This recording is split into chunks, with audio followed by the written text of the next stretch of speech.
Boom, boom, boom, boom. Boom, boom, boom. Showtime, my peopleizations. What's goody with y'all? Adrian Cole, my brother. Mark Wunderlich. Will Smith. Samuel Demise. Salute, salute. What's good with my peopleizations in the building? We gonna work today. We gonna work today. We gonna work today. You understand me? So we got great news in the sport of boxing. We have undefeated, unified WBC, IBF welterweight world champion, superstar boxer Errol the True Spence Jr. moving his date to December 5th off the November 21st date, original scheduled date that was scheduled to take place in Los Angeles, California at the Staples Center. That has since been moved now and rescheduled to December 5th in Dallas, Texas at the Dallas Cowboys Stadium, Jerry World, with fans allowed to attend. Tickets go on sale October 14th. Make sure y'all tune in. Akando Sammy Hassan, my brother Bish B Megastar in the building. Mark Wunderlich, salute. Salute to my brother Bish B Megastar, KK Penson TV. If you have sons, daughters, nieces, nephews, friends with kids, little cousins, anybody that have little kids and they have tablets, iPhones, any type of smart gadgets, have them subscribe to KK Penson TV. Also, my brother Lorenzo Truck Simpson is back in action tomorrow on ESPN Plus. Again, Lorenzo Truck Simpson will be back in action tomorrow night on ESPN Plus. So tomorrow night, tune in to ESPN Plus. Check out Lorenzo Truck Simpson. He will be back in the ring to showcase his talents. He will be facing, let's go over this. Let's look at this. He will be facing Duverson, who is undefeated. He's 11-0, 8 by way of knockout. This is scheduled to take place at the MGM Grand in Las Vegas tomorrow. It will be on ESPN Plus, 7:30 Eastern time. He'll be in the ring. So make sure y'all tune in tomorrow on ESPN Plus and check out the young bull, Lorenzo Truck Simpson, back in the ring tomorrow night at 7:30, approximately 7:30. So tune in. Make sure you tune in by 7 o'clock. To check out Lorenzo Truck Simpson, undefeated young bull, will be back in the ring out of Baltimore, Maryland. He is also trained by Coach Calvin, who is the trainer of Gervonta Tank Davis and many, many other guys like Malik Hawkins, who will be back in action. So make sure y'all tune in tomorrow night on ESPN Plus and check out the young bull, Lorenzo Truck Simpson. My brother Jamil Allen, salute in the super chat. He said, Blue Blood, salute, OG. I appreciate you. I appreciate you, King. Smash the like button. Y'all see they're not sending out the notifications, right? You see we were stuck on 28 people for about 2 minutes. The Fool, my brother, salute. Justin Hawkins, Scott Birmingham, Charles Weaver, salute. Yes, so make sure y'all tune in tomorrow night on ESPN Plus and check out Lorenzo Truck Simpson. The young bull will be back in the ring. Geo James Khalil 98, salute to you. He will be back in the ring tomorrow night on ESPN Plus. So make sure y'all tune in tomorrow night to ESPN Plus and check out Lorenzo Truck Simpson back in the ring. He'll be going up against Dover Sonny, and he's 11-0, 8 by way of knockout. So this should be a good one tomorrow night. So make sure y'all tune in tomorrow night. Smash the like button as you come on in. You can clearly see they're not going to send out the notifications today, and that's all good. Underground Asylum, salute to my brother. Let's just make sure we smash the like button and we support the grind. Okay. So, like I said, we got some good news. Rel Dance, salute. He said, yo, bro, what's up? Philly, stand up. Salute to Silly. I said Silly. Philly. He said, Philly, stand up. Still like Danny, but I love Spence, but I'm going with my home team. So it's all good, Rel Dance. That's what you're supposed to do. Javon Freeman, salute. I don't think it's gonna pan out that way, but hey, you never know. This is the sport of boxing, right? Anything can happen in the sport of boxing. Anything can happen in the sport of boxing. It's the land of the unknown, right? The sport of boxing is the most unpredictable sport, I believe, in the history of sports. I don't think there's another sport that's more unpredictable than the sport of boxing.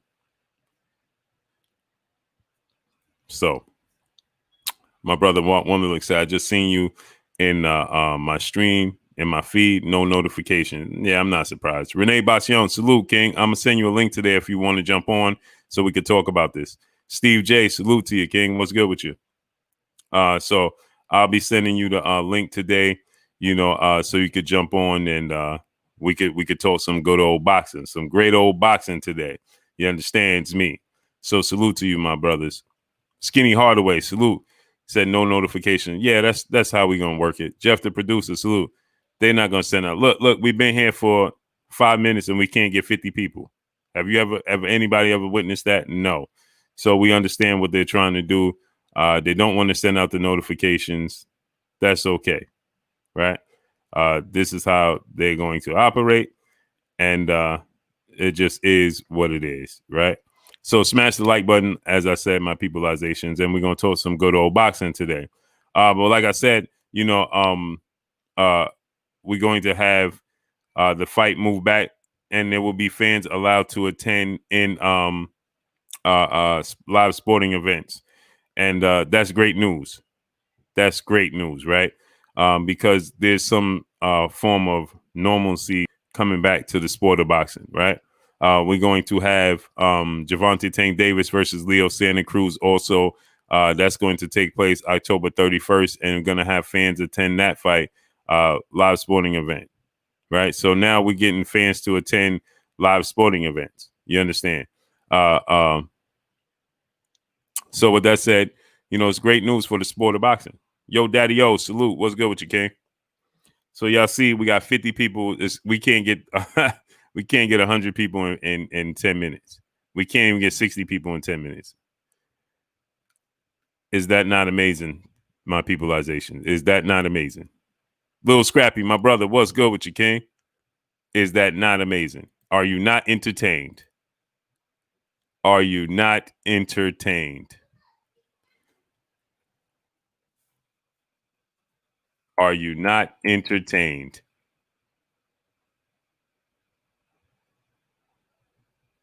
Let's see. Anthony Lumos, salute. What's good with you, King? So anyway, this is great news. I'm expecting Errol Spence Jr. A Wavy 09. Salute to you, my brother. Dallas checking in. Salute. Dallas got a big one coming your way, huh? Got a big one coming your way. D Stacks TV, my brother. Salute. What's good with you, King? Dallas, Texas is going to be hosting a huge event December 5th, right? Now, a question I want to ask is, does this put pressure on Thomas Moreland? Salute. Adrian Cole, salute. Does this put pressure on Terrence Crawford to make the fight? Is that what this going to do? Is this going to put pressure on Terrence Crawford to make sure that they stage an event? We know Terrence Crawford wasn't too high on fighting an event without fans in attendance anyway. He says it feel like a, glorified sparring session. Rightfully so, right? And so Terrence Crawford, he wasn't too high on fighting without fans in attendance to begin with. So his fight, PLG Ski, salute. His fight is scheduled for November 14th against former IBF welterweight world champion, British superstar boxer, Special K, Kell Brook. That's supposed to take place November 14th. Now, with that said, is this going to put pressure on Bob Arum, Top Rank, and ESPN to find a venue that's going to allow fans to be in attendance? And it seems like Texas is the only state that's truly willing to Drizzy KO, salute. It seems like Texas is the only state that's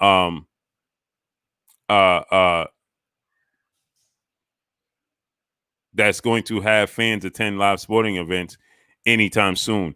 New York seems to be going backwards as of right now, with Brooklyn, parts of Brooklyn being back on lockdown, and seems like that's the direction we could be headed into. Drizzy KO said all Crawford needs to do is just fight Brook. He don't need to compare himself to Spence in Texas. That's absolutely wrong, my brother Drizzy KO. That's 1,000% wrong. Absolutely, he must compare himself to Errol Spence because that's the biggest sport in boxing. That's the biggest fight in the sport of boxing.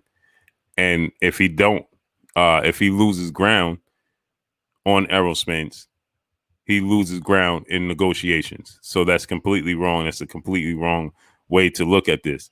Of course, he has to compare himself and watch what Errol Spence is doing, just like Errol Spence needs to watch and take note of what Terrence Crawford is doing, because they are the biggest fight in the sport of boxing.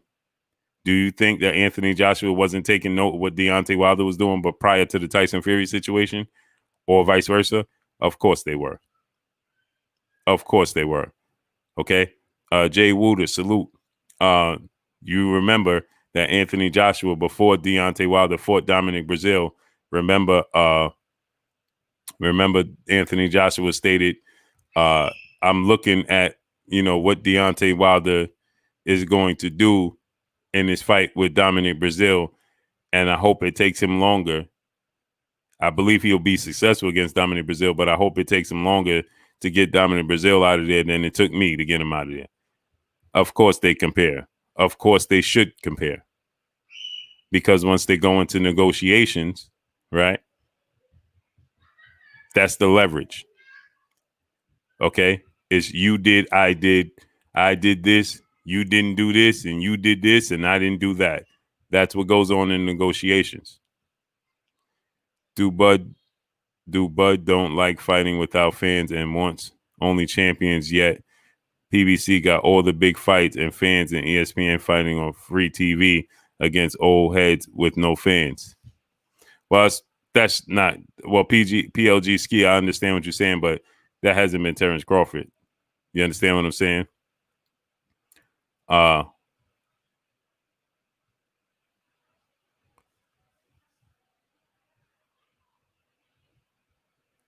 Wavy said Texas is back to normal. Boxing good, salute, man. A Wavy, man. Not here in New York, man. We're going backwards. Parts in Brooklyn and parts of Long Island and parts of Queens are back on lockdown. Back on lockdown. It's a lot more space in Texas. There's a lot more. It's just more spread out. New York, we are all on top of one another, and due to the fact that we're all on top of one another, it makes things that much more difficult. You understand? It makes things just that much more difficult, right? Would y'all look at these numbers? We can't get more than 79 people in here. We're going on 15 minutes and we can't get 79 people in here.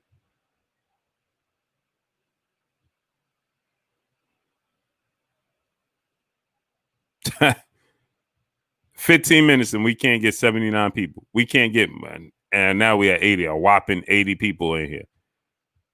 What do you know?" My brother Steve J, he says, "Blue, do you think the tickets for EJ and versus Danny will be higher priced than if we weren't in a pandemic, since the seating will be limited?" Oh yeah, for sure. Steve J, for sure. They have to make up ground. Now, I don't believe that they'll get way out of hand, out of touch, but it'll definitely be, you'll definitely see a difference. Akando Sammy Hassan, salute. You'll definitely notice a difference. For sure. Without a shadow of a doubt, you're going to know a difference. You're going to see a difference in the prices because, like you said, 318 Fight Club, drink more water, salute. Because of the fact that, the simple fact that, Alex Santos, Denzel Horton, salute. Because of the simple fact that you have to make up the ground, right? Boxing and barbecue, salute. You have to make up, for those empty seats, right? Xavier Moses, salute. So I think, salute to my brother DB, South Central LA in the building. What's good with you, King? Yeah, Denzel Horton. Have you ever seen this, Denzel Horton? 15 minutes and I have not reached 100 people. 15 minutes and can't get 100 people in here. But then tomorrow we'll have 700 people in here. Isn't that amazing? Isn't that amazing? Xavier Moses, salute. Isn't that amazing? Isn't that amazing? How this is the only workplace that could do this. Harold Jones Jr., my brother, salute. This is the only workplace that you can't contact anybody. You got to email everybody. There's no human to human contact, right?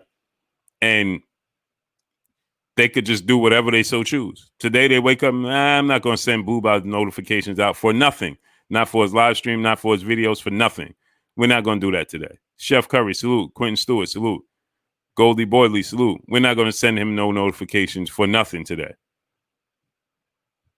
And then tomorrow he said, well, let's just send out a notification for everything.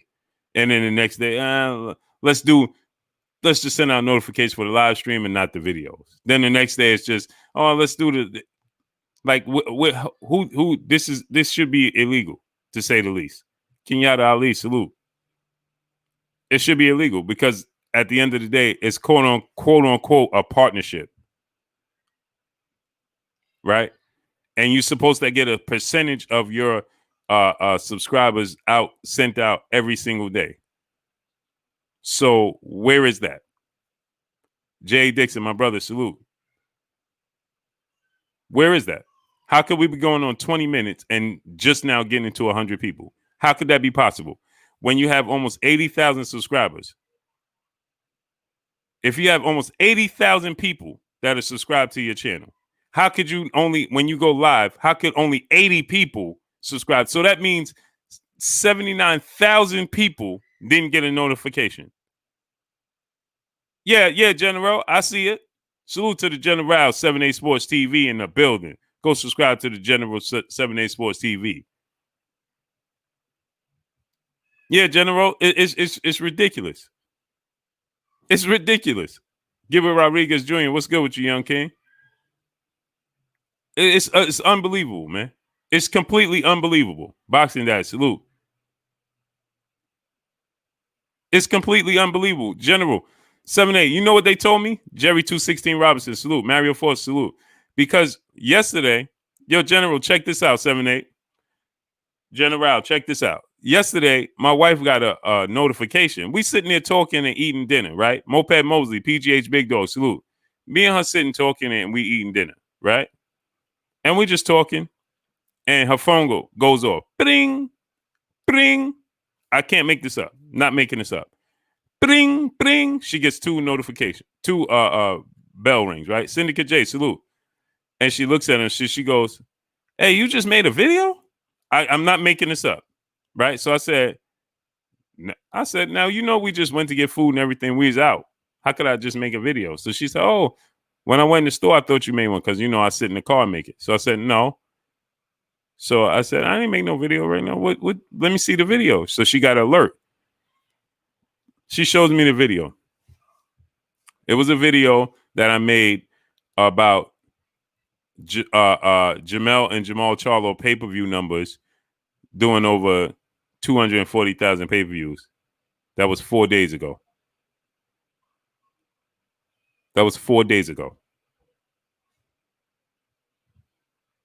And she just got the notification. And before you know it, my other device. So, and then check this out, General. Then my other phone goes off, right? The laptop, I mean, the iPad, right? My iPad goes off, General. Bing. Then the iPad gets the notification, right? And so then I send them the email, and I said, why? Listen to this, and they tell me this again. They continue to tell me this. This is the most outrageous thing I've ever heard. I asked them, why am I just now getting notifications from? Why am my wife and my son's multiple devices just getting a notification for a video I made 4 days ago? And you know what they told me again, General? Oh, it must be because y'all all in the same house. They're gonna ask me, do we all live in the same house? Salute to my brother Ahmad in the super chat. They're gonna ask me, do we all live in the same house? So I said, what does that have to do with it? Well, that's the reason that's probably a big reason why you're just getting it. Huh? Really? Really?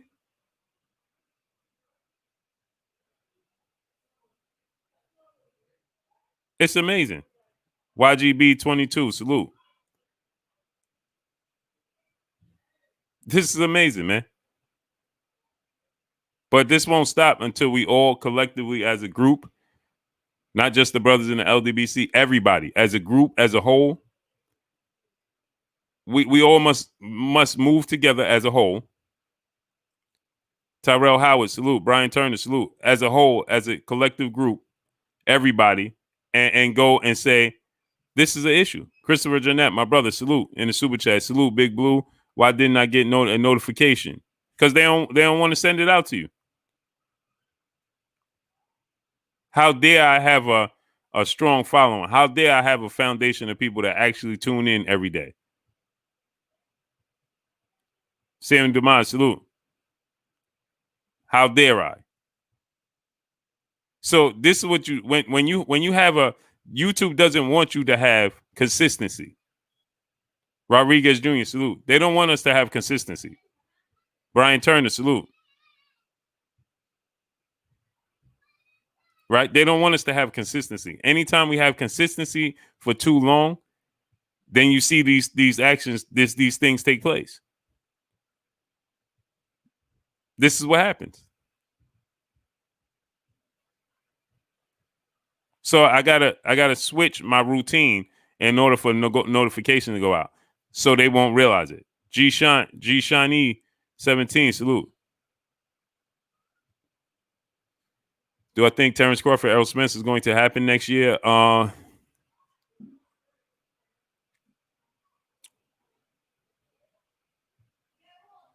would say no.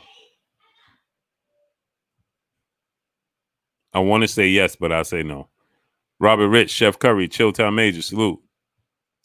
I want to say yes, but I don't think so. Sweet Jones, salute. And there seems to be too much going on. And I will say this. If it don't happen in 2020, it's not going to be Terrence Crawford's fault. It won't be Errol Spence's fault either, but it definitely won't be Terrence Crawford's fault.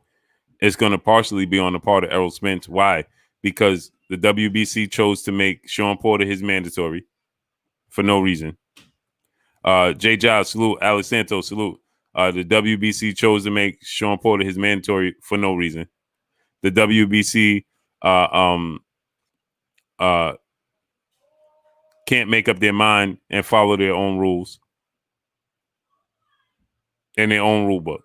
They make up rules as they go. I don't know what happened to their guidelines. I don't know what happened to their rules. They just decided they make up the rules as they go. And so due to that fact, no. Errol Spence is going to have a mandatory for his WBC, which is Sean Porter. Then he's going to have a mandatory for the IBF, whomever that may be. And he's looking to fight and unify against Manny Pacquiao as well. Now, Wesley King, salute. Appreciate you, Wesley King. And now you look at it from this standpoint. That's not Terrence Crawford's fault. But I'm gonna tell you this. Terrence Crawford can help the situation. And I know y'all gonna be like, what do you mean, boo? He can help the situation. He can alter it. He can shorten the time. And how can he shorten the time? Fly High 89, salute. He could honor his mandatory WBO challenger in Sean Porter, who's ranked number one in the WBO. He could fight Sean Porter, beat Sean Porter, and shorten the road to Errol Spence, Terrence Crawford fight. Take a load off of Errol Spence. He takes a load off of Errol Spence. Right? And Antonio Carter, salute. And he has a massive fight. So imagine if he fought Kell Brook and then he went and fought Sean Porter. Massive, right? Two massive fights, right? And then he goes into the Errol Spence fight, which would allow Errol Spence to fight Danny Garcia December and fight Manny Pacquiao in May. or maybe April, right? Because if the PBC Premier Boxing Champions is able to secure Canelo Alvarez in the future, Harm Clothing, salute, and salute to Houston. If they're able to secure Canelo Alvarez in the future, they may want to secure that Cinco de Mayo date for a Canelo Alvarez Jamal Charlo showdown. You understand? So go figure. If he's fighting Kell Brook November 14th, he could fight Sean Porter in March, right? March, April, around the same date. Errol Spence will fight Manny Pacquiao, and allow Manny Pacquiao and Errol Spence to fight, and it makes the fight with you and Errol Spence that much bigger if you're Terrence Crawford, because now you'll be coming off a victory over Kell Brook, you'll be coming off a victory with Sean Porter, and Errol Spence will be coming off a victory with Danny Garcia, and highly favoring Errol Spence to beat Travis Bryant, salute. NBA D Nice, salute. Jupiter B, my brother, salute. I'm highly expecting Mikey Light, salute. I'm highly expecting Errol Spence to beat Manny Pacquiao. I'm favoring him to beat Manny Pacquiao. So if that was the case, right, now you're talking about undisputed showdown with Terrence Crawford and Errol Spence, and look at the fights they're coming off of. Errol Spence would be going on a tear, right? He will be fighting Mikey Garcia, Sean Porter, Danny Garcia, and then Manny Pacquiao, all pay-per-view events. Salute to my brother, Everything Boxing and Sports, my brother Keon, salute. Go subscribe to Everything Boxing and Sports. Keon, you see what they're doing to me, right? Moped Mosley, salute. They didn't send out none of my notifications today. None. It took us 20 minutes to get over 80 people in here. Clearly, they didn't send out not near. They had no intention to send out any of the notifications today. No intentions. None. Salute to my brother Jay Giles. They had no intentions of sending out any of my notifications today. It's disgusting. Jamal and Henderson, salute. And then we must come together. Calvin Johnson, salute. Exactly, Bish. That's exactly what they're trying to do. Right? Chef Curry, my brother in the super chat, appreciate you. Sean Snowden, salute. So check this out, right?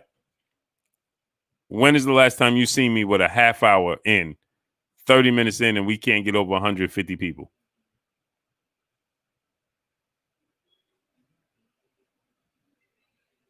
How could that be possible? Because nobody knows that I'm live. That's why. So we need to collectively, as a unit on YouTube, because we're making YouTube a ton of money. We're making them a ton of money, and we're not getting anything in return. And they're quote unquote a business.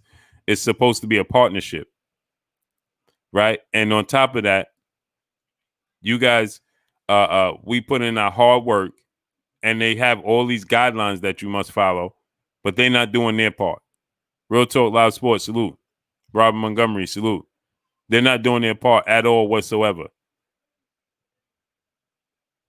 But this goes to show, can we come together in unity as brothers on YouTube, putting out all of this content? All of us. You know how much revenue we bring to YouTube a day? Between the LDBC, New Media, and let's say the Boxing Voice.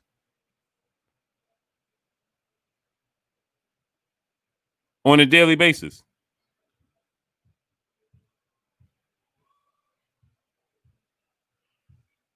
Sherman Callahan, salute. Oh, I know for a fact you're not getting no notifications. See, and then YouTube tells me the reason that I'm not getting any notifications to my other devices is because we all in the same household. Last time I checked, those devices are not connected to my account. So what does me being in the same household have to do with anything? Because sometimes I'm sitting with my kids or somebody, and my son will say, "Oh, Dad, you just made a video. I just got the notification." So I know that has zero to do with anything of us sitting in the same household. There's no way that my wife should be getting a notification that from a video that I made 4 days later. 4 days later, LeVar Cooper, salute. Main boxing biker, salute. It's no way that my wife should be getting a notification at 11 o'clock at night from a video that I made 4 days ago.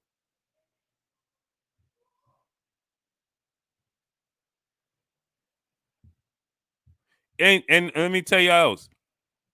I got moderators now that YouTube decided to block. Moderators. I got moderators that are blocked on my channel.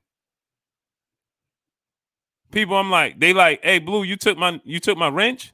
I didn't take nobody's wrench. Oh, I can't comment. I can't. They blocked on the channel. They blocked. The only way they could be blocked is me or YouTube.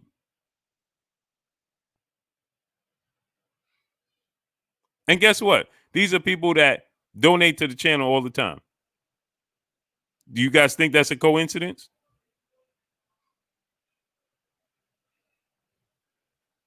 You think that's a coincidence?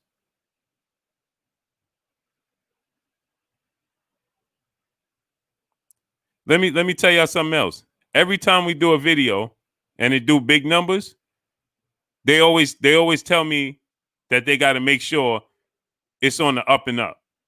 Every single time, every video that I do that's a big video, do big numbers, they tell me, oh, they gotta make sure that it's okay to be played. But if the video's small, they don't mind that video being played. It don't care what's in that video. That particular upload, it doesn't matter because it ain't doing big numbers. But a video do big numbers, every single video, every single live stream that's big, they got to check it. And it take them hours to check it. Hours. Sometimes the next day. Sometimes not until the next day, they say, oh, we just finished checking your video and get great news. It's all good. Oh, it's all good. We checked it and now it's good. GD, salute. Isn't that amazing? Robert Singleton, salute. Amazing, isn't it?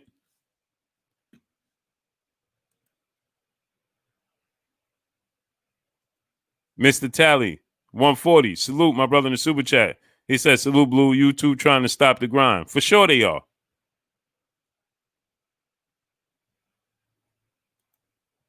Sure they are. Oh, no doubt. Frequent flyer RC, salute.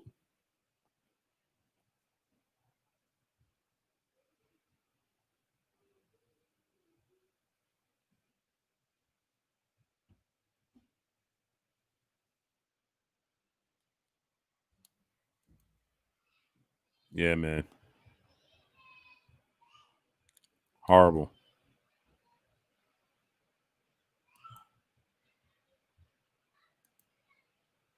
Horrible.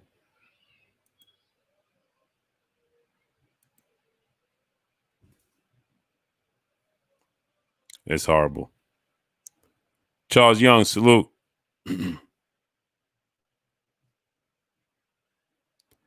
My brother drink more water. He said, y'all keep talking about what Bud Ken comes if Sean is pressing to fight him.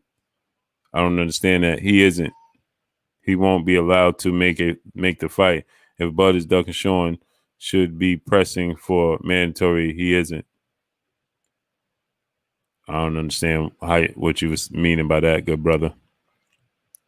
Chassia Porter, salute to you. Salute to you. So yeah, Yeah, like I said, man, you see, they're clearly trying to prevent me from being successful here. So we got to come together. I've been calling for all the brothers to come together, not just here, all the brothers, man, all the brothers, because it's really ridiculous what they're doing, and this should not be allowed. This should be illegal. Tom Wood, salute. 704 Joe, salute. Eric R, salute. It should definitely be illegal. New Jersey, salute. And it's not just me. It's all the brothers. I see anytime you're having any bit of success, this is what they do. They clearly stop the success. That's horrible. It's not, they don't even try to hide it. They're not even trying to hide it.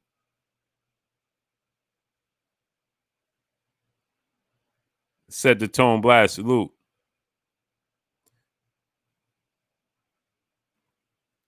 He said Spence shouldn't fight Bud until he fights the top dog.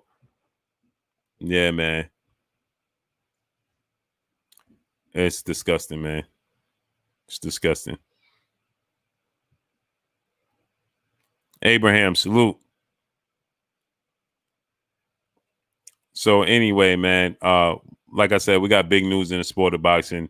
And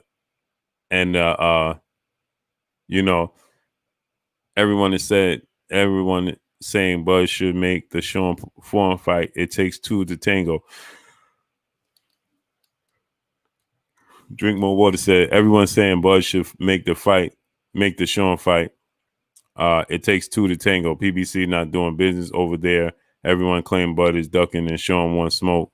Well, press the issue for mandatory. I see what you're saying. Salute to my brother, Boxing Conversation, Reggie Owens, too. Go subscribe to my brother, Boxing Conversation, Reggie Owens, too. The thing about that is drink more water. Sean Porter, this is what the PBC allows you to do. The PBC allows you to go out and seek fights and bring the fights back to them. Sean Porter went out to seek the Terrence Crawford fight, and Terrence Crawford is not acceptance to it. So why push forward with anything? Because he's the A side. Andre Webb, salute.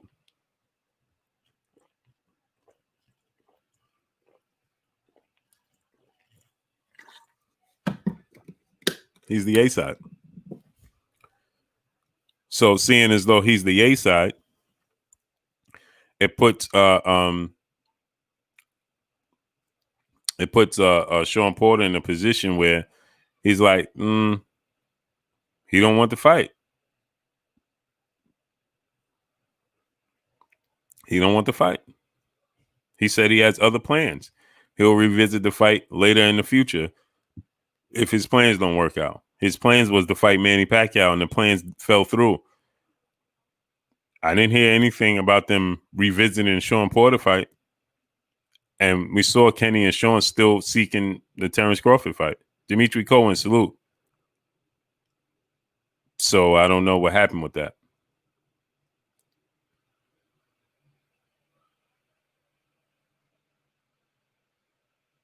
G Flacco, Escobar, official, salute. Smash the like button, my peopleizations.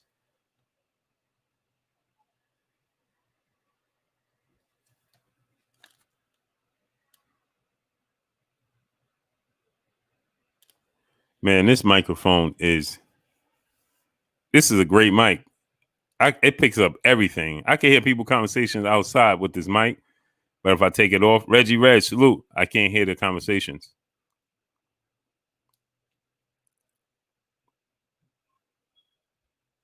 So yeah, Terrence Crawford got to make the fight, man. He is the A side. He is the big dog. Slim Jim 314, salute. He's the big dog, right? Stomping with the big dogs, right? He's the big dog in this situation. And these fights should be made around Terrence Crawford. He got to push for the fights. He must push for the fights.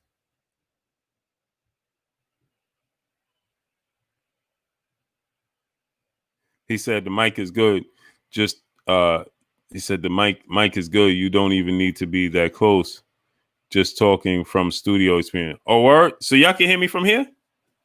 So if I sit back, because it feel like I got to be close. Daniel Cantu, salute. It feels like I have to be close to it or something.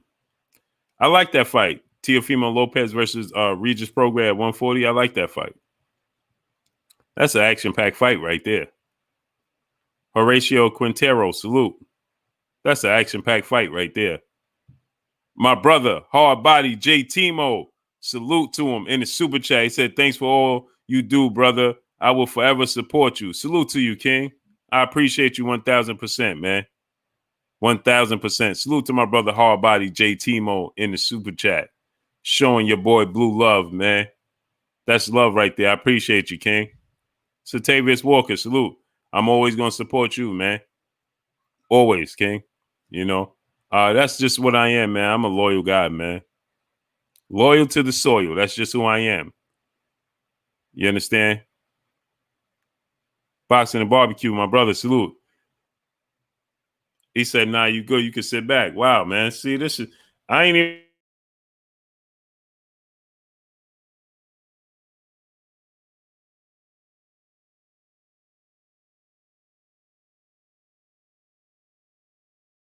realize. Now they're going to mess with the stream, y'all. Stick Talk Boxing. Salute my brother in the super chat. He said, you. Salute to you, King. What's goody with you? Now, they're going to mess with the stream. Y'all see, now it's loading and all of that extra stuff now. Right? It keep blanking out on my end. Oh, okay, good. That's what's up, man. Because I was hunched over like Notre Dame. You know what I'm saying? Mo 2013, my brother. Salute to you, King. What's good with you, man? I was hunched over the mic like the hunchback from Notre Dame, man. You know what I'm saying? It felt like I couldn't hear you. It felt like y'all couldn't hear me or something. You know what I mean? So that's why I was like that. And I got some more stuff to add on to fix it up. You know what I mean? We're going to make it work. We're going to make it do what it do, baby. We're going to make it do what it do, baby. So anyway, yeah, man, this is good news, man. That we're going to have fans in attending these sporting events live, man. You know, we need this. We need this, man. Sports break the ice on a ton of situations. It just does. Salute my brother, main event Mark in the building. What's good with you, King? Where you been at? Charlie's Famu Louis. Louis. Salute. He said, Blue, I got some footage of well-known champion getting knocked out in sparring. It's about 31-second clip. Got it from a partner out of Vegas. Can't say his name, but how can I send it to you? Send it to me on Instagram, Blue Buzz Sports TV, all one word. Or you could send it to me on Instagram. Send it to me on Instagram. Little Scrappy, can anyone beat Floyd record or 8 division world titles? You're talking about Manny Pacquiao 8 division world titles or Floyd Mayweather's 50-0 record? Yeah, they can. Manny Pacquiao's record, not so much. I don't know. Smash the like button. Get the likes to 250. Let's get the likes up to 250. Yeah, Charlie's. Send it to me, King. Manny Pacquiao's record, I don't see nobody breaking that because you got to be a guy starting at least 118, 122 to break Manny Pacquiao's record. Canelo Alvarez is 54, 60, 68, 75. Hold on. Canelo's a four division world champion. 54, 60, 68, 75. He could go cruiserweight and heavyweight. That still only be 6 divisions. That's still only 6 divisions. That's not enough. And then, so it would have to be a guy like Anui, right, to challenge Manny Pacquiao and Amanda Serrano's record. Because let's not forget, Amanda Serrano's a 7 division world champion. Mark Fralin, salute. My brother Lawrence RBE in the super chat. Can you speak on why no rematch for Bud versus Kell Brook? If Bud loses, what happens? Possible rematch with Spence? Question mark. Chances Manny drops the WBA or is forced. Okay, so let me say this, right? Lawrence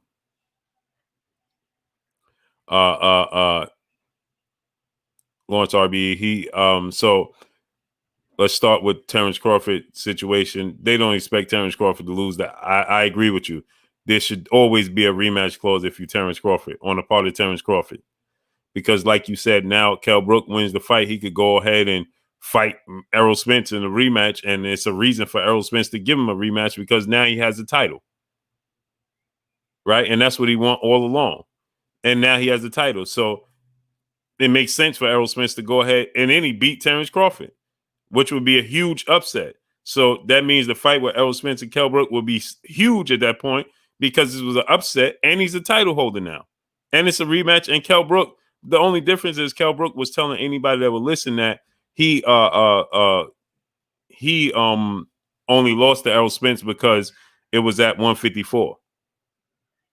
That's what he told everybody. It was at 154. So I don't understand. See, and that goes back to what we were saying, Lawrence RBE. How is Terrence Crawford not more focused or locked in, should I say, to his contract? Like that goes without a given. You are the champion. There's no way you go into any fight if you Terrence Crawford being a 3-division world champion, being undisputed at junior welterweight. Like, how do you go into any fight without a rematch clause? That's unacceptable, right? Uh, uh, and as far as Manny Pacquiao dropping the WBA, I don't think he's going to drop it. I think he's going to fight Mikey Garcia, who's in the WBA ranking system, and that'll satisfy the WBA, and that would allow the WBA, to allow Manny Pacquiao to keep his title. Stash Low Main, salute. So I think Manny Pacquiao is definitely going to fight Mikey Garcia. I think it's almost certain. Nerve Feeder, salute. I think they was trying to test the waters with this Conor McGregor situation, and I think now he'll definitely fight Mikey Garcia. That was already in the works, so might as well go ahead and do it and keep the title because you stand to make more money fighting Mikey Garcia and then Errol Spence in unification bout than you do fighting Conor McGregor with no belt, and then there's no point in fighting Errol Spence at that point in time. Paul Carrick, my brother, salute in the super chat. He said, "Peace, Blue, and the LDBC. Salute to you, King. Appreciate you." See, there is no okay, Charles. Okay.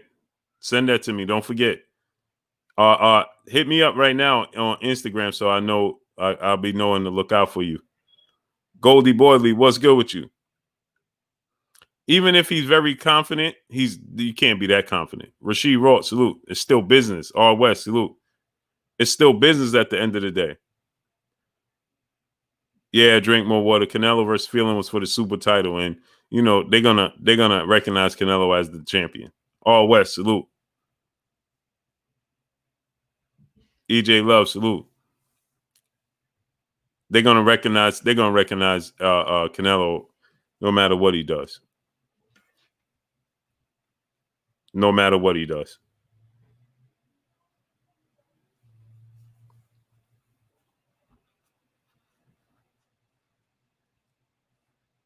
I don't think, like I said, I don't understand how he could go in any fight without a rematch clause if you Terrence Crawford. That's just irresponsible.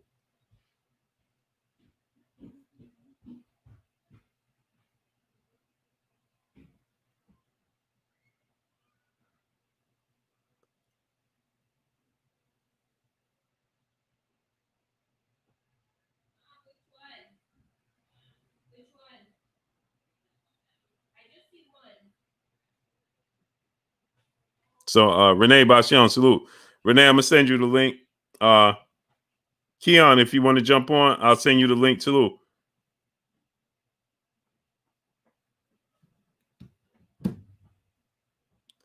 Let's talk some boxing, man. I sent my brother Curtis the link, but I don't know if he got it.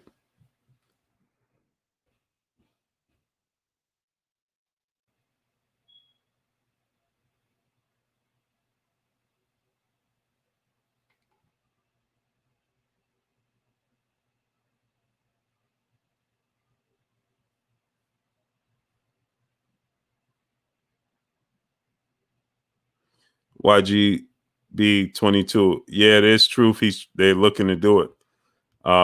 Still a long ways from it actually happening because he's in a legal battle with three powerhouses. So it's a difficult. It's just not that easy. Wayne Jr., Kendrick Rouse, salute. It's just not that easy for PBC. There's a lot of work to be done for Canelo Alvarez to make his way to the PBC. And like I said, he's up against two massive powerhouses. He's up against the Zone. It's a powerful network, right? He's up against the Zone, who's a powerful network. Golden Boy Promotions, Flint, Michigan, salute. You know, there's a lot that comes along with that. So, David, the Real Thomas, salute. I just don't know how that's going to work out. But the WBC, what they did was they petitioned and asked the Showtime, asked Al Heyman to, to be able to put up the money for him to showcase his talents on their platform. And so I'm starting to think, like I was telling you guys, I don't know how much of it.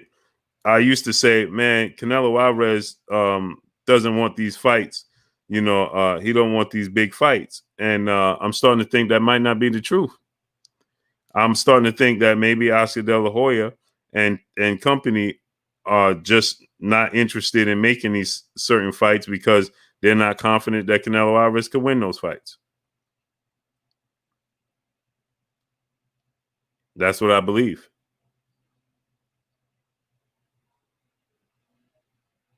They're not confident Canelo Alvarez can win those fights. And so in return, they're not looking to make those fights. Varvar's World, salute.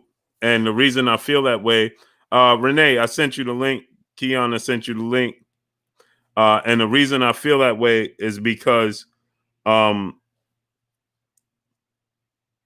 I know people are going to say, well, Blue, I know people are going to say, well, Blue, how could he not know who Jamal Charlo is? How could he not know Easy Louine Boxing TV? Salute. Jupiter B said I missed the super chat. Sorry about that. My brother Main Event Mark in the super chat. He said, Blue, do you see Conwell bust 2 cent nose? Nah, King. You know what? I'm gonna be honest with you. I couldn't even pull myself to watch him fight. I know it's not his fault, but the whole entire situation with Patrick Day, superb, supreme, salute. I couldn't pull myself to watch it. I'm gonna be honest with you. So I haven't watched it at all. I don't even know what took place in the fight. I'm being 1,000% honest. At some point in time, I'm sure I'll watch them, but for me, it's very, very hard right now. I just can't. It's just not a good place. God's Boxing Corner, salute for me. So I just can't right now. I'm sure I will, in the future, but just right now, I'm having a hard time. Even when I seen his name announced, I'm like, Lord Roca, salute. And that's just the truth. You know what I mean?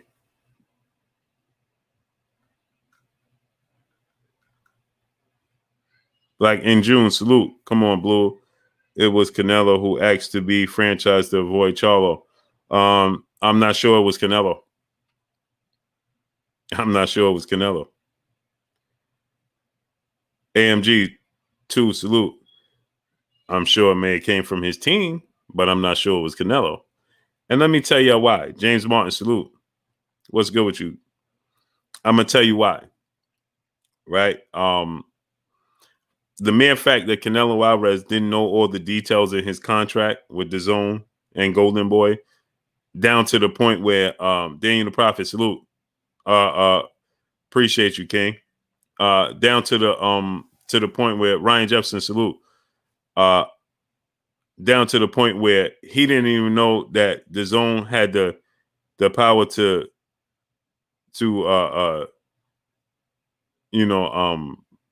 yay or nay a fight. Stay ready, Bossa TV. My brother, salute. Stay ready. You want to come on with me? Salute to my brother, Stay Ready, Bossa TV. Go subscribe to my brother, Stay Ready, Bossa TV. Okay. He said I mentioned you on Instagram. I'm gonna check for it right now. So the fact that he didn't know his money situation, right? He didn't know his money situation with them, right? He didn't know. It's too much that he didn't know.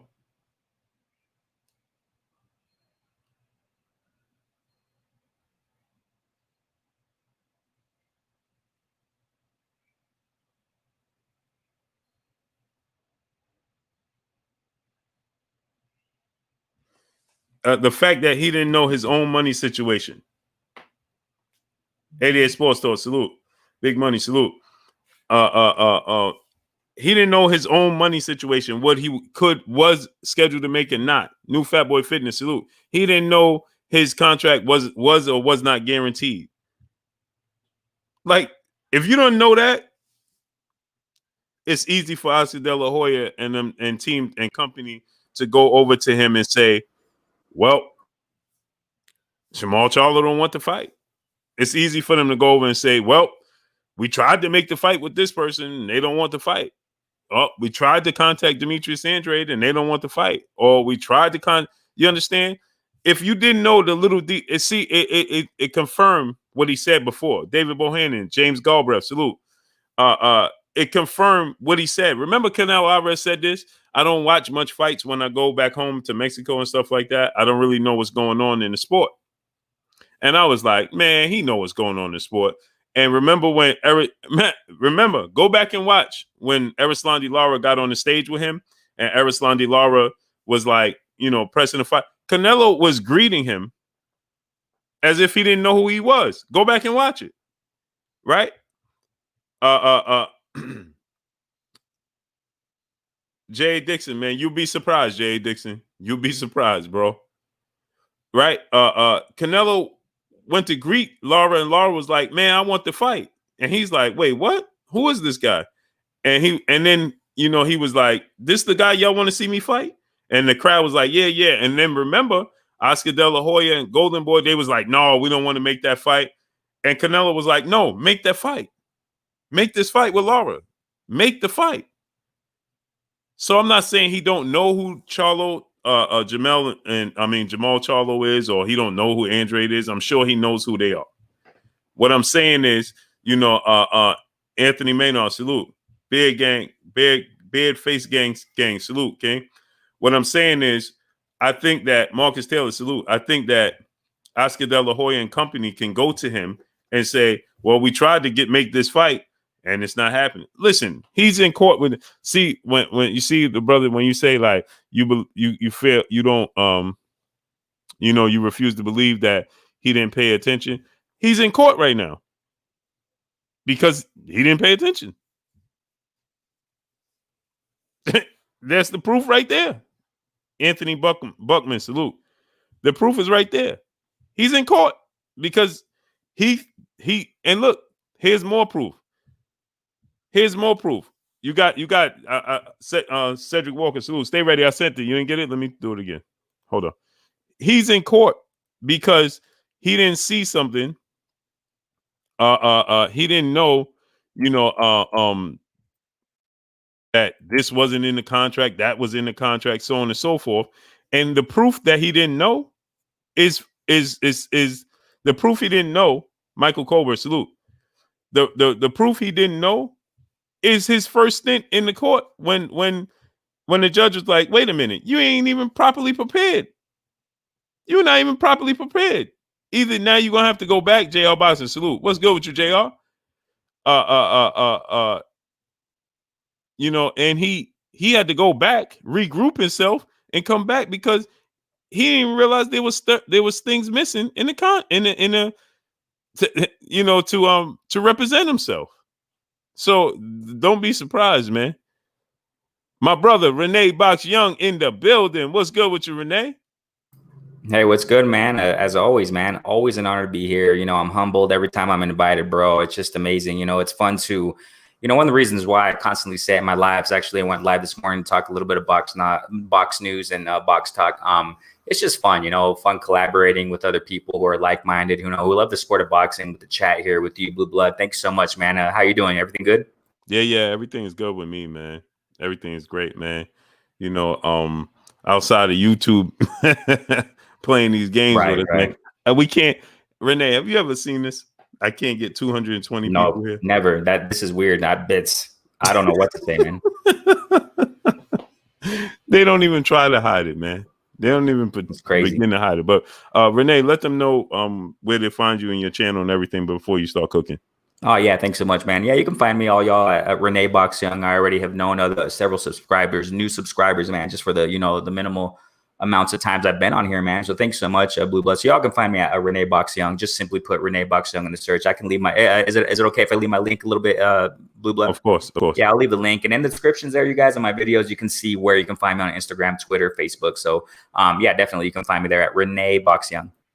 Yes, sir. So Renee, what you think about, first thing first, Errol Spence switching his day from, November 21st to now December 5th, and is going to have fans attend live in Dallas, Texas, man. That's huge in my opinion. But what's your thoughts on that? And also, what do you think that should be Terrence Crawford's next move? Because I know people are saying, well, Terrence Crawford got to worry about Terrence Crawford, but this is a chess match. This is a chess game. You got to keep up with your opponent or you lose. So you must keep up. But what's your thoughts on it? Yeah, I think it's a great move, man, as far as Spence and their date being moved.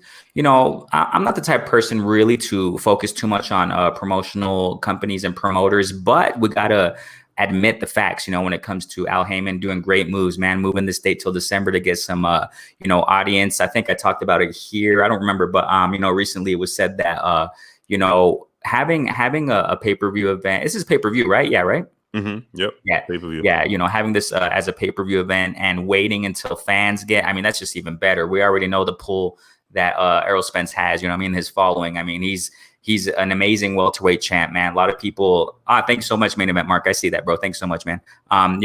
So as it is, man, Spence is making amazing noise, and with fans and in Dallas, it's going to be in Dallas. I just found out this morning, as a matter of fact, if I'm not mistaken, Lawrence Williams, he's the one when I went live earlier, he's the one who informed us about it in live, and I was like, whoa, really? So that's awesome. I mean, that came to me as a surprise. So I mean, that's a great move. I mean, you already know that. I remember some time ago, Tank Davis. I mean, they're promoted very well in PBC. A lot of people, there are some people, that say that, PBC fighters aren't really promoted well and they're not moved, correctly. I disagree, definitely, because I remember not too long ago, if I'm not mistaken, Tank Davis, and you see it time and time again with the fighters. I mean, when Tank Davis specifically, I don't remember which fight it was, but he was, I think it was Tank Davis or Errol Spence. I don't remember who it was, but some PBC fighters, man, that sometimes they're promoted in football stadiums, you know what I'm saying, and big screens, and in the big screens, you know what I'm saying. So I mean, them moving it to December 5th, I think that's great. Now, check this out. I don't know if you mentioned it, BB,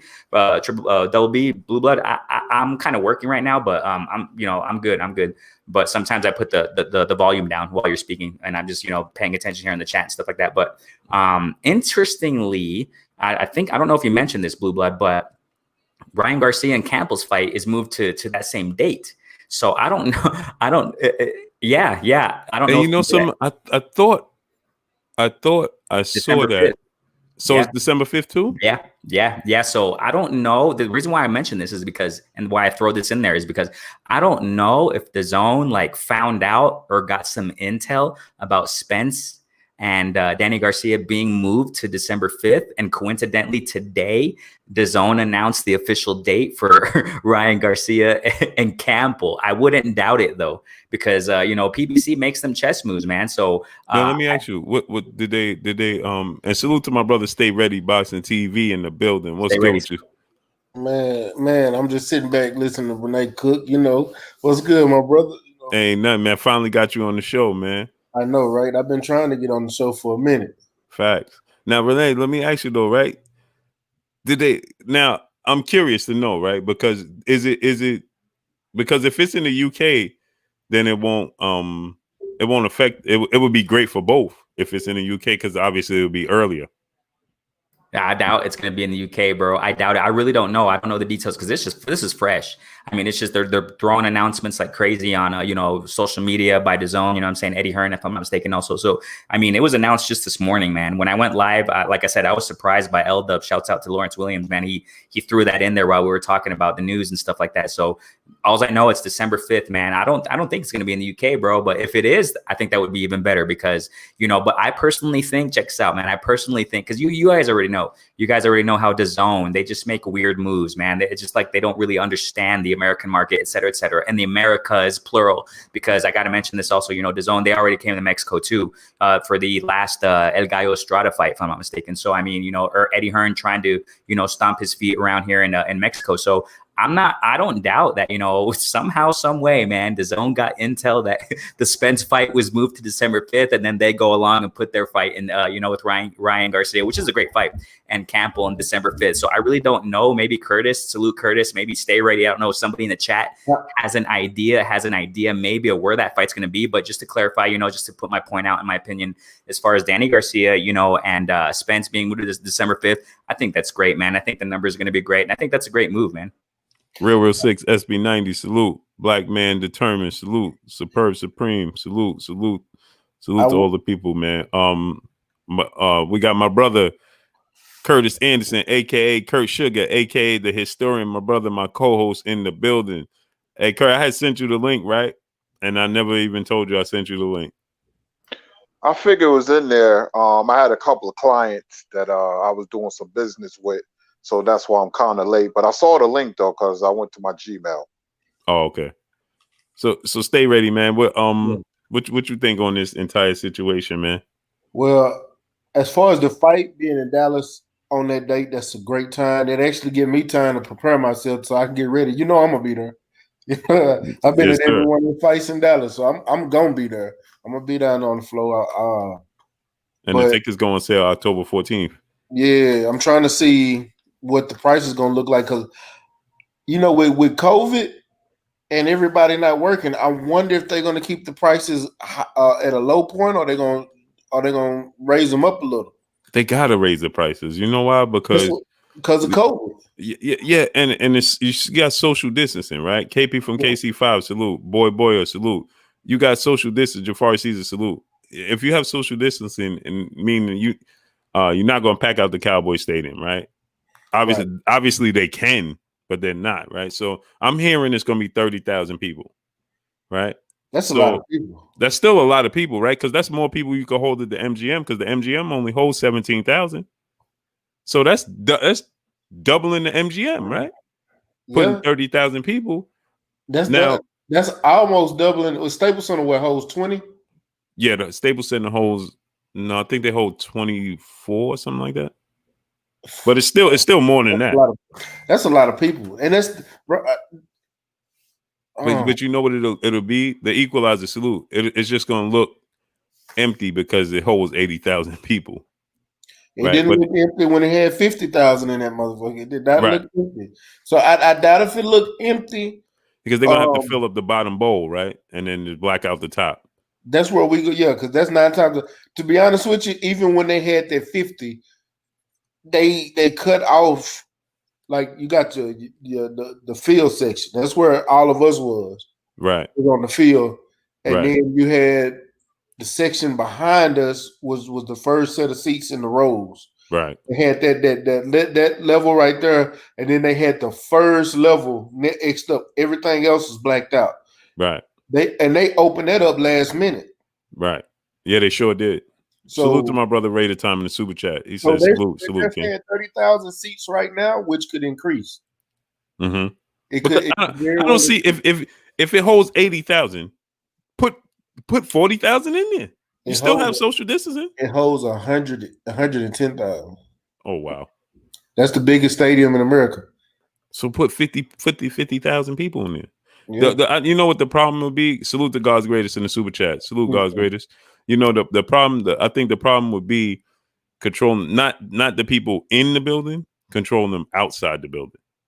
Yeah, that's where the problem will come in. Okay, well it says 80,000, but I remember a while back it said 100. But you know, I think that's 80,000. But remember that they have the standing area, and then they can add. I think they could add 20,000 or something like that seats. Yeah, they can expand up to 100,000. Right. With the standing room area, and that's not including the seats that you can put on the floor either. Exactly. So it could be very well more than that. So salute to my brother CB Sports TV, Carl Burrell in the building. Real 88. Right. Salute. Yeah, salute CB. Man, I can't wait till you start back dropping videos, champ. Yes, sir. he said Cowboy Stadium holds 100,000 plus. Yeah, 100,000 plus. That's what I remember. And yeah, that's a lot of people, man. And I think you're right. Them tickets gonna be high, but either way, I'm still gonna get one. I'm gonna be there. I got to be at that fight. Like I got to be there. It wouldn't be me if I didn't go to a fight that was in Texas. And as far as Eddie Hearns putting Ryan, I'm gonna tell y'all, if Eddie Hearns really put that Ryan Luke Campbell on the same date as an Errol Spence fight, you have to have that fight has to be overseas. It's the only way that fight makes sense. Period. Because if you put it on the same day and you got that fight in America, that fight is that's terrible. That's bad business. That's horrible business. Horrible. On the same night as with live fans? Yeah. Like nobody's going to be looking at their phone. They're not going to do it. Yeah. It's just going to start happening. We're going to be at the fight. Hey, Ryan just beat Luke. All right, now back to action. Yeah, that's what I'm saying. And then you got to think, Eli Zachary talks everything. Salute. Mr. Mont, salute. James Martin, salute. And then you got to think about it, right? Jamal Davis, salute. You got to think about this on top of it, right? You can't have a massive undercard because if they put on a massive undercard, it will overshadow their main event. Mm-hmm. So I don't understand that. That's horrible. And then where you gonna put it? Because guess what? Another thing that comes into equation is where you going to put it, because now Errol has fans in the arena. You gotta have fans in the arena to sell it. Nobody's gonna watch a fight. Salute to my brother Jay Good. What's good with you, big bro? Monopoly Inc. Music. Salute. Nobody's gonna watch a fight that has no fans in the arena when you have a fight that's massive like Errol Spence and Danny Garcia, and you're paying for it. And on top of that, you're gonna look at a fight with two guys. That's a hardcore boxing fan fight. Ryan Garcia and Luke Campbell. That's not a casual boxing fan. Now Ryan Garcia is going to bring in, Taylor for well, salute. Ryan Garcia is going to bring in casual fans. He has a huge fan base outside, but they don't know who Luke Campbell is. Yeah. And then nobody's going to watch a fight with no fans in attendance over Errol Spence and Danny Garcia. Like that makes no sense. It makes sense if you have that fight in the UK because it comes on earlier. You see what I'm saying? I just don't see a way possible how this is a great business move, unless and here's the thing: Ryan Campbell is the biggest star. Ryan Davis. I keep saying this dude's name wrong. Ryan Garcia. He's a bigger star than Luke Campbell. Nothing against Luke Campbell. Over in England, Luke Campbell might be known, but don't nobody know who Luke Campbell is worldwide. Ryan Garcia is making a name for himself and is moving accordingly. So even if you did put that fight in England, it's a bad look on somebody like Ryan Garcia, who's coming up, one of the up-and-coming fighters, and this is his first major step-up fight. It's not going to do him any justice. I tell you what will work, though. You know what will work? You know what will work? What? If they put it on Friday. Yeah, it would be best. In America, yeah. Yeah, because if you put it on Friday, Hakeem Page, salute. If you put it on Friday, it will work because everybody's so antsy. If you put it on right behind the weigh-in, right behind Errol Spence, Danny Garcia weigh-in, you put it on right behind it, like they did with Errol and Bundu for the Olympics. Put it on right behind it because everybody's in boxing mode. So we want to see boxing right there. We so eager, we can't wait till the next day to see the fights. So if you give us some fights right after the weigh-in, and it's a quality fight, Luke Campbell, Ryan Garcia, with a lot of intrigue because we want to see how Ryan Garcia does with a step-up opponent. That would be the perfect scenario. And that's a great fight, too. It is. That would be and then guess what? You only have to have 2 undercards. That's televised. Yeah. I mean, 1 undercard. Because you can't wait too long. You can't have either you're gonna go right from the weigh-in right into Ryan and Luke, or you're gonna give us a quality co-main event leading into that, because our attention span with boxing is short. You can't give us 3 fights and then drag out. No, you can't do that. Give it to us immediately, because you got to think the weigh-in for Danny and Errol is going to be all over YouTube. So you promote all over YouTube. Ryan Garcia, Luke Campbell, right? You know what I'm saying? Every place that there's Danny Garcia and Errol Spence, attach yourself to it. Hey, right after this, don't forget. You know what I'm saying? Don't forget. This coming on right after that. That's the way you got to do it. Well, what you think, Kurt? Well, I heard it's going to be in the States. I heard maybe California, but I wouldn't be surprised if they push it back a week, depending on the boxing schedule, because there's no way they're going to go against Spence and Garcia, man. That's suicide. But that's the only way I could see it being a success. I thought it would be in England, but they saying the state of California. So I don't know where in California, but that's a good idea though, Blue, on a Friday. Like boxing used to do it. They used to have fights on Friday. Matter of fact, Navarrete is fighting tomorrow against Vila on a Friday. The weigh-in is today. And that's a good idea. I always thought Friday night was a good boxing night because the history of it. They had Gillette Friday night fights. Everybody's off work. It's payday. Everybody's happy. They're in a jolly mood. Tyson and Ruddock was on a Friday night before. So Friday night is a good boxing date. And if I was promoter, I would think about putting a fight on Friday, a bunch of fights on Friday. So that's the only way I can look at that Garcia and Campbell fight being productive. Yeah, and that's what Friday is the perfect time. But and Kurt, you do it right, like I said, right after the weigh-in. You don't let people get a time to start hanging out and no, give it to us right after the weigh-in. Give it to us right after the weigh-in. Don't give us 2 undercards and then the main event. No, give us a main event give us a co-main event that's gonna keep our attention, and then go right into action-packed co-main event. Right, and then go right into, because Luke Campbell, Ryan Garcia have the potential to be a hardcore boxing fan fight, meaning that it's going to be it could turn into a chess match, and a boxing match could break out instead of a fight. You know what I'm saying? So give us that fight immediately. Give us a Nui versus Dog Bay, right? Something like that as the co-main event. That's going to be somebody's getting knocked out. Rock'em Sock'em Robots. Lavelle Patterson, salute. Akondo Sami Hassan, salute. And then give us that fight right after it. But you got to do it in a timely manner. You can't the putting on with Errol is just like Stay Ready said. That just makes zero business sense. Zero. And Kurt, I figured out the audio. You know what it was, Kurt? What was it? I never plugged in my mic. So I only had it Are in you one serious? side. Yeah. So I had to put the headphones on to hear you. So it was repeating. Once I unplugged it, it repeated over because I was unplugging it, so it was starting over. Right. But if you give us a Nui Dog Bay as the co-main event and then going right into Ryan Garcia right after the weigh-in, it works. And it's like it's the perfect appetizer going into Errol Spence, because it's going to be a lot of buzz. Because now everybody's going to be talking about Tank Davis and Ryan Garcia at that point.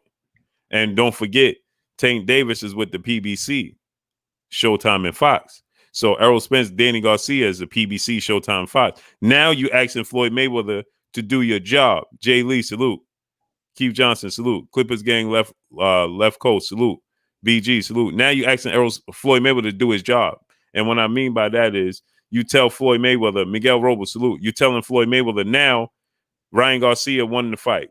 You talking about Ryan Garcia, Gervonta Tank Davis. Tank Davis fight in October, right? This fight is taking place a month later, right? So now after Ryan Garcia wins that fight, you immediately start promoting Ryan Garcia, Tank Davis on Showtime, because Showtime is going to be the mother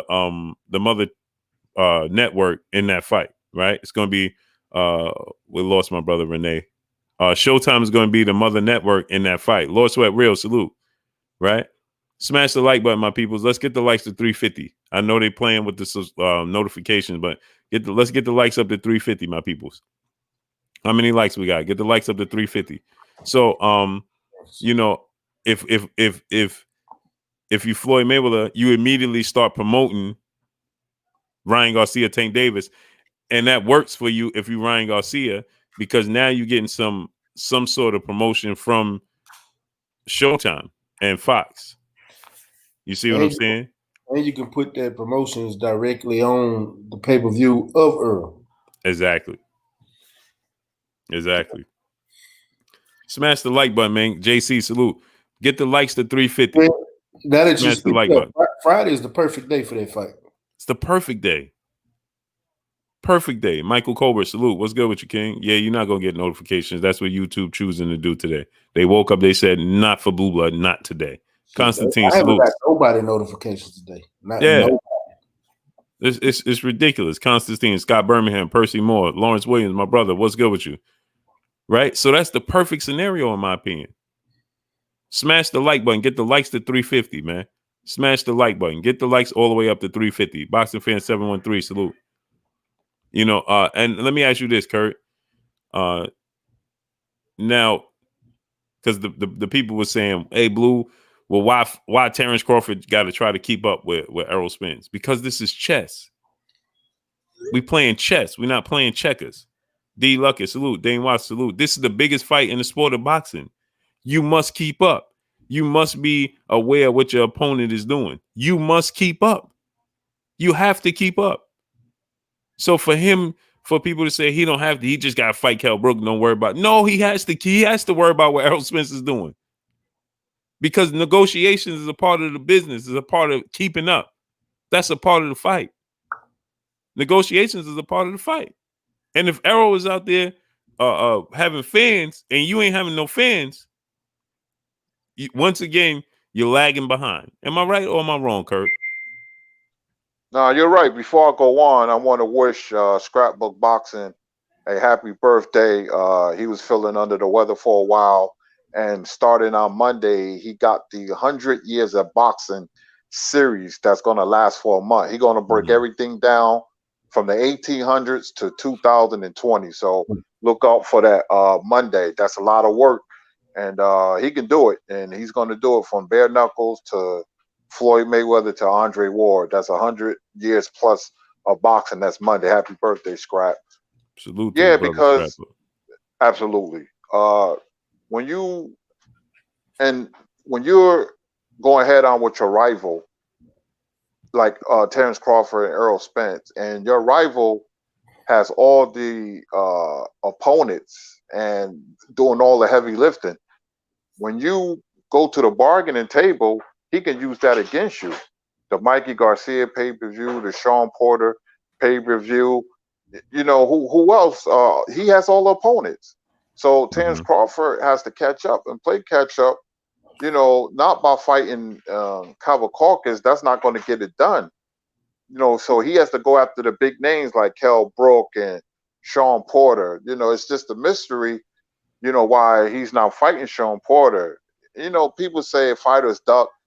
That's the case in the history of the sport, but mainly it be other people and it be other factors, it be politics. You know, Crawford moves funny, but he's a heck of a fighter. He's my favorite fighter, by the way. You know, I mean, I just don't like how he move out the ring. You know, that's an excellent fight for him, Sean Porter. If he outdoes Spence, If he fights Porter, then he can use that against Errol. But right now, business-wise, Earl's is leaving him in the dust because everything is going Earl's way, providing he win November 21st, because he has all the opponents: Mikey Garcia, Sean Porter, and then Danny Garcia. Back to back to back. And December 5th, Kurt, they moved the date, remember? Oh, yeah, that's right, December 5th. And, that's, Earl, is winning. He's going to win at the negotiation table. Crawford is not going to get 50-50. I wouldn't give him 50-50. And I favor him to beat Errol, but this is business and this is boxing. Right now it's 60-40. If Errol looks good, the more he fights and the more he beats A-list opponents, he could be like 65-35. So Terrence got to do some catching up, man. Kell Brook, if he knocks Kell Brook out, then that's another scout that he's gonna get. But then people are going to say Kell Brook was withered, meaning he's not the same, and he came off a couple of losses. So he has to fight Sean Porter, somebody of note, because if he doesn't, Earl going to ask for more money, and then the fight would never happen. That's what I'm afraid of. I don't think it's going to happen. I hope I'm wrong. I agree with you, Kurt. Salute to my brother JC. He said, brutally from Brooklyn. No, I'm from Harlem, King. Salute to your brother, man, but I'm from Harlem. Salute to Mr. Drake, Mr. DJC 92. Salute. Alex Santos, Sir Davis, Equalizer, Taiwa Uka Wabutu. Salute. Who am I missing? 138 for 140 if Blue. That's yes, why sir. I lived that for 2.5 years. Used to hang out at Woolly Burgers. Yes, sir. Salute to my brother LaRon Reviews. Go subscribe to my brother LaRon Reviews, man. Yeah, I'm from Harlem. Then I moved to Hempstead in Long Island. So, what's your thoughts? Stay ready, Galvatron. Salute, man. Yes, I'm in 100% agreements with OG Kurt right there, because Terrence do need to go ahead and fight somebody. I'm not saying Kell Brook is not a good fight, but a lot of people are going to take credit away from him for that fight. But I think Kell Brook is a reputable opponent because he's only got 2 losses. Both those losses come from Errol Spence and Triple G. Yeah, he's broken, but he went through and beat a Michael Zephyr. And, he didn't look good in that fight, but he still came out victorious.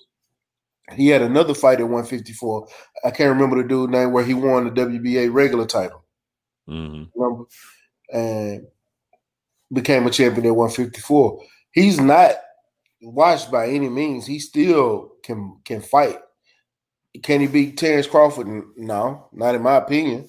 But he's going to make it a rough fight, and we all going to be able to look at him and see how he does against Kell Brook and how he's going to fare well against some of these top 147 pounders, because I do want to see him fight Sean Porter. They got Key. What was Gary Russell said that Al said Devin Haney's a champion. They got to send an offer. So Crawford, you're a champion. You're gonna have to send somebody like a Keith Thurman, Sean Porter, Danny Garcia, Mikey Garcia. Some of these guys, these top level guys, offers, and not no lowball offers, because these guys are coming with a name and they're making, if not as much, maybe more money than you are. So y'all got to look at that. Y'all got to look at what ESPN and Top Rank got to look at what they're doing wrong, to where PBC fighters are making good money, and you actually got to come out of pocket so you can fight some of these top level guys, so you can set your guy up for some of these top level fights. Because when you go up against somebody of a caliber of Errol Spence, those fights is going to get you ready for somebody like him. Keep fighting these lower level opponents, you're not going to get better, or you're not going to prepare yourself for fighting somebody tough like that, or with a high boxing IQ, because you're steady fighting people that's not on your level. Nothing against somebody like a Kavalauskas. You know what I'm saying? Kavalauskas did what he was supposed to do to get in position to fight for a title, but it's nobody on this planet that thought Kavalauskas had a chance to beat Terrence Crawford. Nothing against Amir Khan, but who Who thought Chinny ass Amir Khan was gonna beat anybody like a Terrence Crawford? Mm-hmm. You know what I'm saying? The best fight he done had since he been at 147 was against Jeff Horn. Mm-hmm. But we're looking for him to fight somebody outside of somebody outside. We need you to fight at least an athletic fighter or a real good technical fighter, somebody who's going to cause you some kind of trouble to see how you adapt, how you adjust. What do you do when yourself get in trouble, anything like that? We're not seeing anything from him for me to let me know that he's ready to fight somebody like Errol. He got all the talent in the world, talent wise. Yeah, he's great, but I need to see more. I really do. Mm-hmm. I agree. Joe Ferguson, salute. What's good with you, King? Who else we got? Lewis Thomas. What's good with you, King? Yeah, smash the like button, man. Let's get the likes to 400. Patricia Shelton, peace and blessings to you, Queen. How you doing today? We got Dahlia Antoinette, the Queen, in the super chat. She says, salute to the King Blue. I'm not in the chat, but I'm watching. Salute to the panel and my bro, Renee Box Young. Peace and blessings to you, Queen. I appreciate you. Erica Casio, salute. Todd Smith, salute. Real Boxing 101, 201, salute. I think Porter and Terrence Crawford will be a good fight, but I think Sean Porter wins the fight. Smash the like button, man. Get the likes to 400. Smash that like button ASAP. Let's get that likes to 400. So, I don't think the fight, I think, like Kurt said, it's going to hit a serious snag. Philly Miz 215, salute. It's going to hit a serious snag because Terrence Crawford is not going to see himself as anything less than 50-50 fight. He's not going to accept anything less than 50-50. And the problem is he's losing ground, and people are not understanding that. Pierre Ali, salute. You know what's crazy, Blue? Mm-hmm. It's got 50-50 now. That's what exactly. They're not 50-50 right now. The moment, and I'm going to be 100% honest with anybody that think it's 50-50. The moment Errol Spence sold out the Cowboy Stadium in that Mikey Garcia fight, he dictated pace because he brought more money to the table in any event that they was fighting. He's bringing more fans. He's bringing more money to the table. Then he went and got a belt with Sean Porter, which also elevated him even more.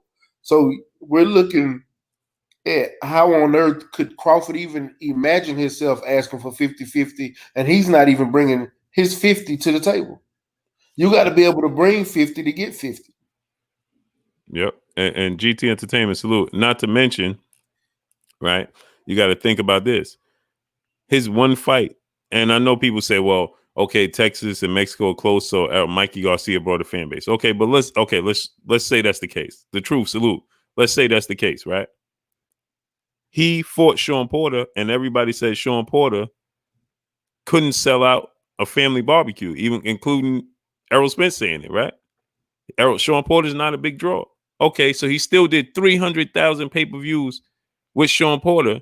That's still more than both of Terrence Crawford's pay-per-views put together with Sean Porter. So now he does, and guess what? This fight with Danny Garcia, I'm expecting it to do over 400,000 pay-per-views because there's so much intrigue, there's so much interest, and there's so much curiosity of Errol Spence returning to the ring that people are going to want to pay for it just because of that. And it's a quality opponent. Danny got power on both hands. Is Errol Spence still the same? Does he have any lingering effects? Right? The curiosity is going to just get a good 30, 40,000 people to buy it. Curiosity alone. So if this fight does 400,000 pay-per-views, now he done did 350,000 with Mikey Garcia. He's on a pay-per-view tear. He is becoming the pay-per-view king right now. He's the pay-per-view king right now. His Canelo don't even fight on pay-per-view. So you're saying he did Mikey Garcia fight, 350,000. He did Sean Porter, 300,000. And again, these numbers are based on reality. We can't go off of those inflated Floyd Mayweather numbers. He caught lightning in the bottle, and I don't see nobody duplicating that again. He caught lightning in the bottle. Unless you're a heavyweight, I don't see any guys in the under heavyweights doing those types of numbers again. Deontay Wilder beat Tyson Fury. He could do those million plus pay-per-views with Anthony Joshua and things of that nature. That outside of that, it's not going to happen. It's not going to happen. You're not going to see these inflated 2.4 million pay-per-view. That's not going to happen. It's not going to happen. We because Floyd Mayweather caught lightning in the bottle. Now we've seen it, done it. We've been there before, right? We've seen Floyd Mayweather, Canelo break all these records, and he done did everything. We saw this movie before. There's no curiosity no more. People are actually going the other way. They're getting tired of paying for these fights and then not getting the fights they want to see. And not to mention Floyd Mayweather versus Manny Pacquiao wasn't the most exciting fight in the world. So people are getting tired of that. They're not going to pay. Adam M, salute. Equalizer, salute. So he did 350 with Mikey Garcia. He did 300 with Sean. He's going to do well over 300 with Danny. Well over 300 with Danny, right? And let's say he do 400. And then he lands the Pacquiao fight. That fight might do 1 million pay-per-view buys. That fight might do 1 million pay-per-views. Meanwhile, Terrence Crawford is fighting Kell Brook, which is for us hardcore boxing fans, it does nothing for the casual fans, for Terrence Crawford. It does nothing to introducing him to casual fans. That's the problem with the Kell Brook fight. It's not that he's not a quality fight. It's just most people casual see Kell Brook as being damaged goods. They don't see him as being relevant anymore. And so that's the problem with it. But you look at it, he's going to fight Kell Brook. And if he don't fight Sean Porter, right, he's going to fight. We looking at him fighting the winner of Josh Taylor, Jose Ramirez. Now, that's a good fight. I'm going to love to see it. But that ain't going to cut it. It just ain't going to cut it. So now imagine Errol fight Manny Pacquiao and then do 1 million pay. It's over. He can't even catch up now. And we're talking about outside the ring. He can't catch up. He would have to fight Keith Thurman. His way to catch up is take Sean Porter from Errol Spence. Take Sean Porter, fight Kell Brook, fight Sean Porter, then fight Keith Thurman. Right? Or, somewhere in that, or fight Keith Thurman after Mikey. But I think that he should definitely take Sean Porter off the table. Take Sean Porter off the table. Shorten the distance to Errol Spence fight. Shorten the distance. Take him off the table. Because if Errol Spence beats Danny Garcia and gets pardoned and able to fight Manny Pacquiao, then after the Pacquiao fight, if Sean Porter's still in this position, he's going to be the mandatory. Mm-hmm. And it's another player off the chessboard that Terrence Crawford can't pick up.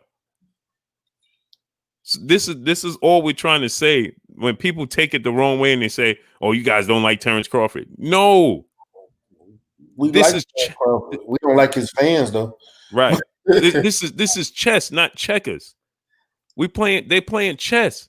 And so what's going to happen to you guys as fans and us as fans? We're going to get to we media, but we're going to get to the point where, like Kurt said, it ain't going to happen. Because Terrence Crawford don't see himself nothing less than 50-50. We see that right now. We know he's not going to see himself nothing less than 50-50. Big LT in the super chat said EJ and Danny needs to be on every LDBC channel to get this fight to its limits. I agree with that 1,000%. But what you think about this, Renee? Well, I'm sorry. I went out for a moment. I know. Kendrick Watkins, salute. Can you hear me? Yep, we can hear you clearly. Oh, gotcha. Yeah, I went out for a moment because my computer had a little problem. But yeah, the thing here is that the problem with this Bud versus Brook matchup, and is we know who's going to win. I mean, what I'm saying? We know who's going to win. So I mean, what we got to see with Terrence Bud Crawford, at least in the welterweight division. Other divisions, I mean, he was making noise, definitely amazing accolades. But in the welterweight division, man, I mean, he hasn't been making much noise, and he's been getting overwhelmingly criticized for that very reason, because we know who's going to win with his opponents. When you go back to when he fought, I don't know if you guys mentioned it because my computer was down for a moment, but when he fought Amir Khan, if I'm not mistaken, that was pay-per-view, right? Bob threw it at pay-per-view. He threw a risk there.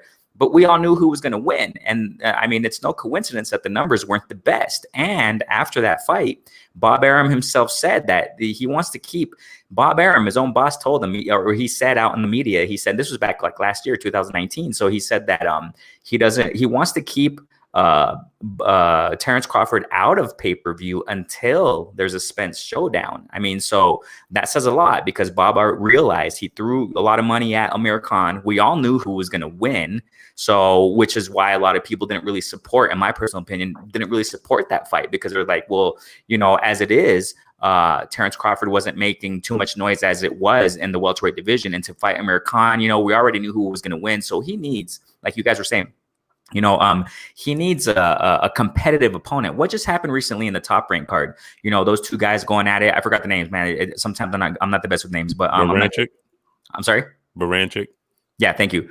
How many knockdowns were there? And, you know, that made a lot of noise in the fight community, in the boxing community amongst fans, because, you know, you didn't know who was going to win. You know what I mean? Knockdown after knockdown, competitive fight, amazing clash. You know what I'm saying? And with Bud Crawford, he's fighting guys we know who's going to win. You know what I'm saying? Errol Spence, on the other hand, like you guys were saying, and, you know, contemplating a moment ago, like he's going to fight Danny Garcia. He's going to make even more noise, man. He's going to sell out. I think it's going to be a great pay-per-view. After that, what comes 2020? Maybe a Pacquiao. If he fights Pacquiao, it's over, man. I mean, you know what I'm saying? Terrence Crawford has to fight. And what happened with Porter, man? That really picks at me. And I want to mention something that Blue Blood said a moment ago. I said this in my live the other day, man. I said that, you know, just be, you know, when we're living in a pillow generation. I got to get this out there. We're living in a pillow generation where when you criticize a fighter, you know, for logical reasons, you know what I'm saying, and things that we want to see better, and we want to see a fighter grow and develop in certain aspects that we're talking about right now in this case, or in different cases that we talk about. We're labeled as haters. You know, it's because we're in a pillowy generation that doesn't want to accept facts. You know what I'm saying? When you bring out facts, people get offended. Now they call you a hater. Oh, you hate Terrence Crawford because, you know, you're saying that, you know, his opponents are, you know what I'm saying? It's the truth. And that's what it is. You know, you compare those, the when you check out the welterweight division, hasn't fought Porter, hasn't fought the top competition. That says a lot. And that's the reason why Bud Crawford has been overwhelmingly criticized, because, I mean, his opponents aren't up. We already know who's going to win with Brooke. I'm personally not too excited. I don't think it's going to go out, guys, ladies and gentlemen. You know what I'm saying?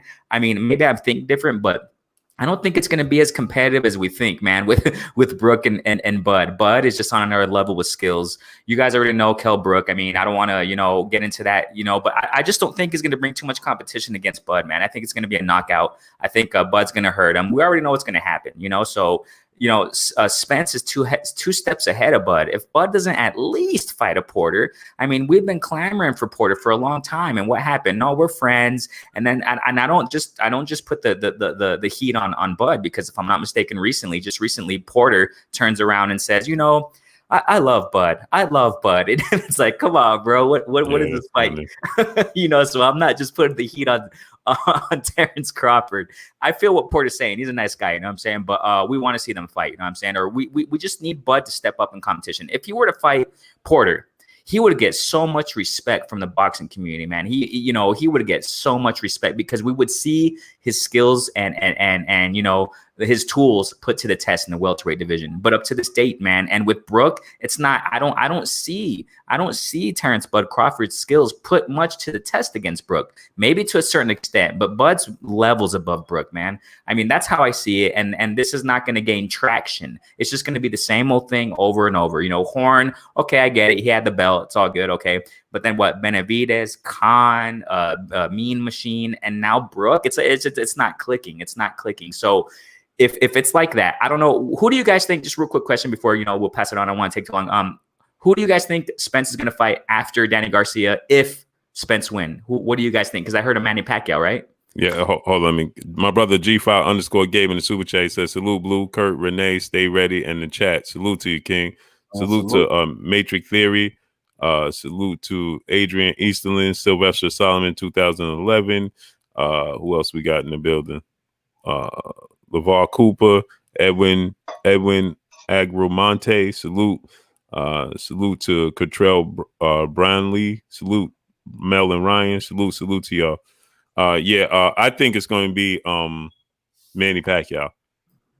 All right, you stay ready. You say the same. Stay ready. And Kurt, what do you guys think? I think Errol is going to try to go and knock out Crawford. Honestly, I will say Manny Pacquiao is the logical choice. brings in the most money. He's thinking about that. That can be $1 million pay-per-view buy right there. That could be a bonanza. Plus having a legend, even though Manny is past it, but it's always good to knock off a legend. Hopefully after that Crawford, I don't know if this is going to happen. I'm not confident, but the logical choice is Pacquiao, because once a fighter get a taste of that pay-per-view and he's fighting A-level competition, Garcia, Porter, Garcia, the logical choice, he wants to go up. So I'll say Manny Pacquiao. Okay, so let me just finish my point on that. So I personally think the same. So if he goes and fights Pacquiao and retires him, because I don't think Pacquiao's going to be much longer in the sport, man. I mean, I think you guys know why. I mean, I don't think he's gonna. If Spence takes him and he's just gonna probably just retire him. I much less think this is exactly why. This is exactly why I'm projecting. Sped. I said it before here, right? Spence versus Bud is gonna be at 2022 or 2023, and by that time, it's just gonna be, Bud's gonna be out of his prime, et cetera, et cetera. So if this happens, if Spence goes and fights Manny Pacquiao, it's going to be even more lopsided as far as the percentages, who's going to, it's not going to be 50-50. Heck no. I just saw in the chat earlier, it's going to be like 70-30 by that time, if he beats Manny Pacquiao, so we got to focus first and foremost on Danny Garcia. But the reason why I say is because if he goes and fights Manny after this, and he wins, right? Bud's going to be a lot further down the road. It's going to be around 2022, 2023. And by that time, you know what I'm saying? This is just crazy, man. So Bud, he has to do something really. He has to do something after Brooke. Please fight somebody, bro. Terrence. I say it with all love. You know what I'm saying? We want to see those skills put to the test, because I personally think, man, Bud he's top notch, but he's just not proving it, man. So that's just my take on it. Yeah, I agree, man. The I salute. David Real Thomas, Alan Harper, TC, June Raul, salute. What's good? Burgess Meredith, salute. Reggie Cheese, salute. Go ahead, stay ready. I was gonna say the crazy part is that he's gonna be complaining about getting those numbers like 70-30, but what he don't even realize is that with those same numbers, you're still gonna get your biggest payday you ever got in your career. So at this point, you got to start looking at the dollar sign and not the percentages. You want 50-50, but your fandom or your can't even think of the word right now, but it doesn't. What you bring to the table is not agreeance with 50-50, because you got all the belts at 140, because you was a champion at 135. Yeah, that's great. You did that. That's great accolades. You did a great job in your career to build on your legacy. But when it comes to what do you bring into the table as far as your fan base to help sell the fight, is your fans going to come out and support and buy the fight because they didn't buy the Victor Postal, they didn't buy the American, or they're going to help buy to push get these numbers to where the networks and the fighters are both going to be lucrative from it? Like, y'all gotta. Terrence Crawford don't speak enough to sell a fight. Like, he can, his everybody in his circle, like Bomac and the little dude that he be having on his live, whoever he is, I don't know him, but those are the people I see that's doing anything as far as selling the fight. You might go in here and go talk to a Andre Ward or a Max Kellerman, but that's it. You don't get out and speak to any media outlets to try to sell this fight. So what are you really bringing to the table? You got to start looking at that dollar sign to where if I get this fight and it's 70-30 and I'm getting $6 million a fighting on ESPN, but I'm looking to make about 30 to 40 million if I just fight him and I'm only taking 30%. You got to look at it, because you're not going to get – there's no way you're going to get 50-50 fighting Errol Spence. Right. King Senior, salute. Smash the like button, my people. Smash the like button. My brother Galvatron said he got to fight Keith Thurman. I agree. Junior Callington, 86, salute. Kareem Ebanks, salute. What's good with you, King? Manny 53-0. Mr. Michael New York, what's good with y'all, man? Anthro Lockhart, salute. What's good? Yeah, I agree, bro. Mahari Nation Sports Podcast. What's good with you, Mahari, man? Where you been at, man? RGJ3 Boxing, saluting the super chat. He said, is Bud really trying to go to top rank to face Errol? You mean, is Bud really trying to go to PBC to face Errol? there's rumblings and reports behind the scenes and rumors that he could inquire about going to the PBC. He gonna have to, man. Adrian Vet, Joey, salute. The thing is, it's just like Stay Ready just said, man. Smash the like button, man. Get the likes to 500. Phil J 508, salute. We should have 500 likes. How many likes we got now? Smash the like button. Just like Stay Ready just said, he don't promote himself. Garnell Mitchell, salute. He doesn't promote himself. He doesn't do, he's very, Mr. ALO, salute. He's very picky and choosy with media. He really don't do no media, right? He just only does Max Kellerman, and he don't really want to do Max Kellerman.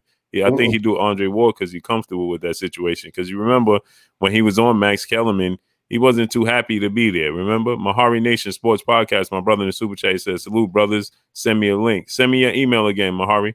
I think I still got it. Let me check it. But I think he's only comfortable with Andre Ward. Remember he was on there with Max Kellerman and he was like, he basically told Max Kellerman, man, you don't like me. You're a hater. Remember he said that right before the was it the Amir Khan fight? Yeah, he got offended. Yeah, he got offended, right? And Max Kellerman is like, are you always like this? And he's like, no, just with people, that like pretty much like, he's saying Max Kellerman was a hater. So, it's like, you have to promote yourself. And I think that that's part of the reason why he didn't choose the PBC, because when you with the PBC, you got to promote yourself. You got to do footwork, right? Errol Spence promotes himself. All those guys on PBC promote themselves. You got to talk. You got to promote yourself. You got to get out there, right? Because it's independent. You're independent, right? You have an advisor in Al Heyman, but he has that title of advisor, so he don't have to be the promoter, and you have to promote yourself, right? So that way you can keep a bigger share of the pie. But you got to promote yourself. You got to get out there, and I don't think he's comfortable doing that, right? And it seems like you said, he has Bomac does it, and his boy gets out there, promoting him, but he don't do it.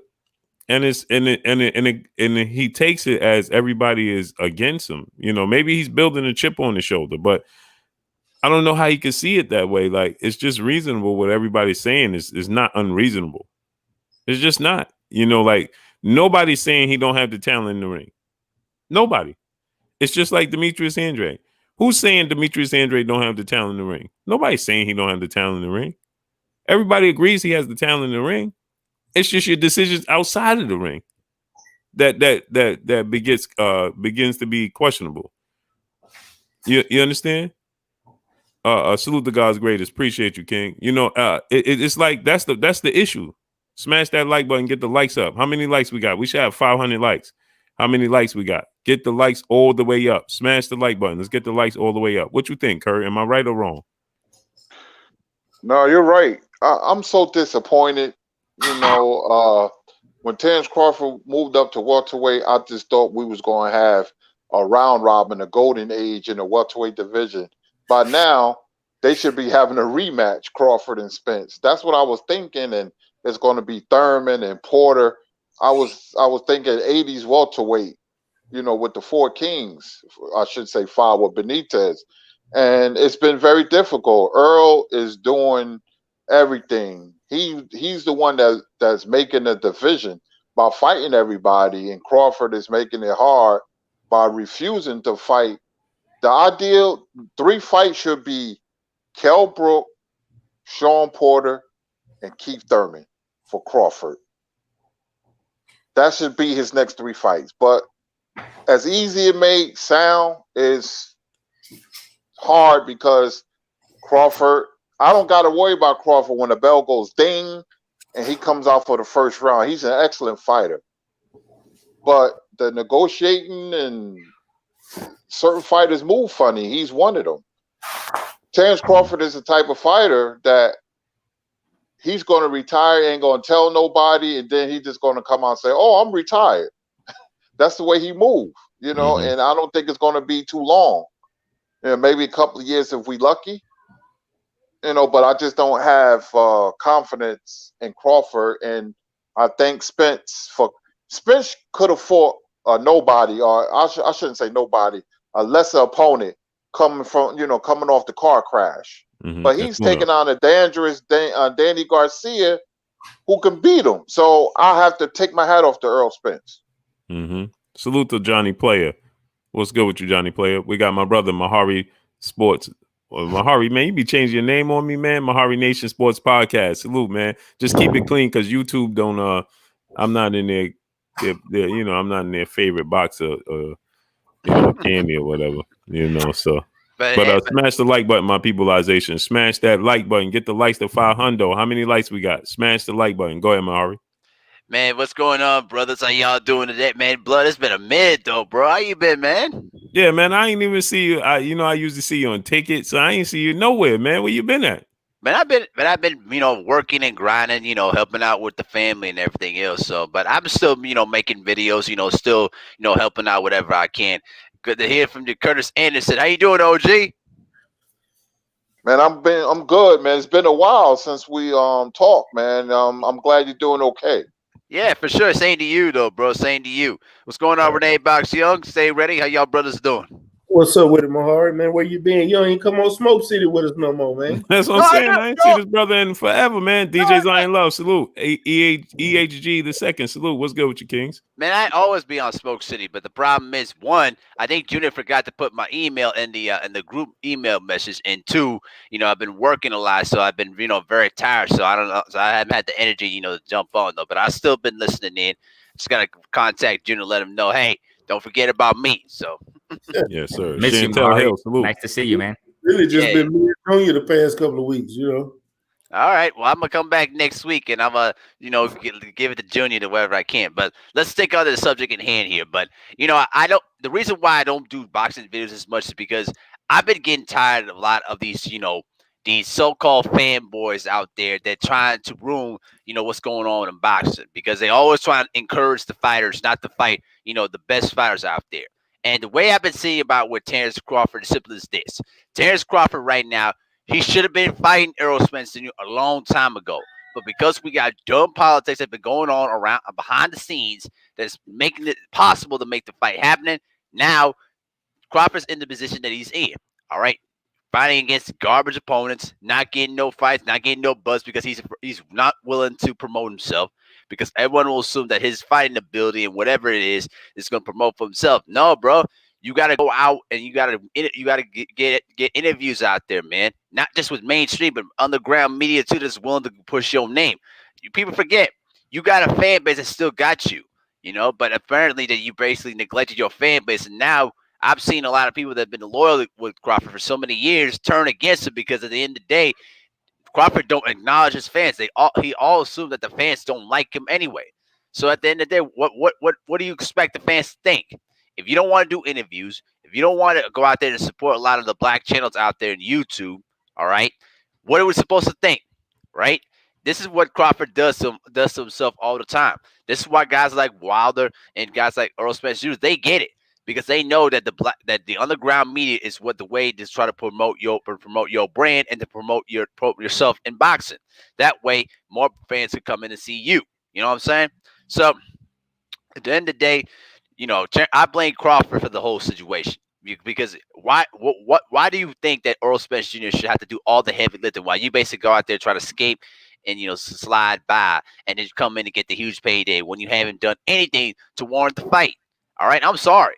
Like, listen, right now, you should have been fighting guys like, the Keith Thurmans, the Sean Porters, the Kell Brook, that's only the goodest name in your resume. But, bro, Errol Spence Jr.'s fought him already. So, come on, bro. You got to do better, man. You got to do better. You got him, man. Smash the like button, man. 385 likes don't cut it. Get the likes to 500. Smash the like button. Get the likes all the way to 500. We got to play our part, man. We're not going to let them just not want to send out notification. We got to do our part. Let's get the likes up to 500, my peoples. Wilbert's Comfort, Omaha, New Any owner, Charming Chucky. Salute to you, my brother, my good brother. G5 _ Gabe. He said, Blue, I'm on a content train. I'm ready to cook. Okay, tomorrow, send me your email, King. Inbox me your email on Instagram. And tomorrow we're going to make it happen because I got about 15 more minutes now. And, I got to get up out of here. But So send me that your email and we make it happen tomorrow, okay? Yeah, man, I agree with you, Mahari, man. I think that for sure, you got to start promoting yourself, man. He got to understand, like you just said, Mahari, it was a great point you made when you said he can't just think that his talent in the ring and what he does in the ring is just going to promote him.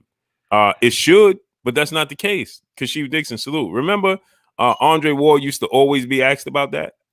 Why are you not a bigger star? Why are you not a bigger star? And he said, it may be because I'm not controversial outside of the ring. Yeah, because, Andre Ward was well-spoken, but even Andre Ward promoted himself outside the ring. He did tons and tons of interviews, right? You got to promote yourself because boxing is it's not a mainstream sport. It should be, but it's not. It don't have a commission. Anything goes. It's all over the place at times. The best not fighting the best. In sports, you get the best versus the best every single time. Cedric Trailer, salute. In NBA, now the best may not always rise to the top, meaning that there could be upsets.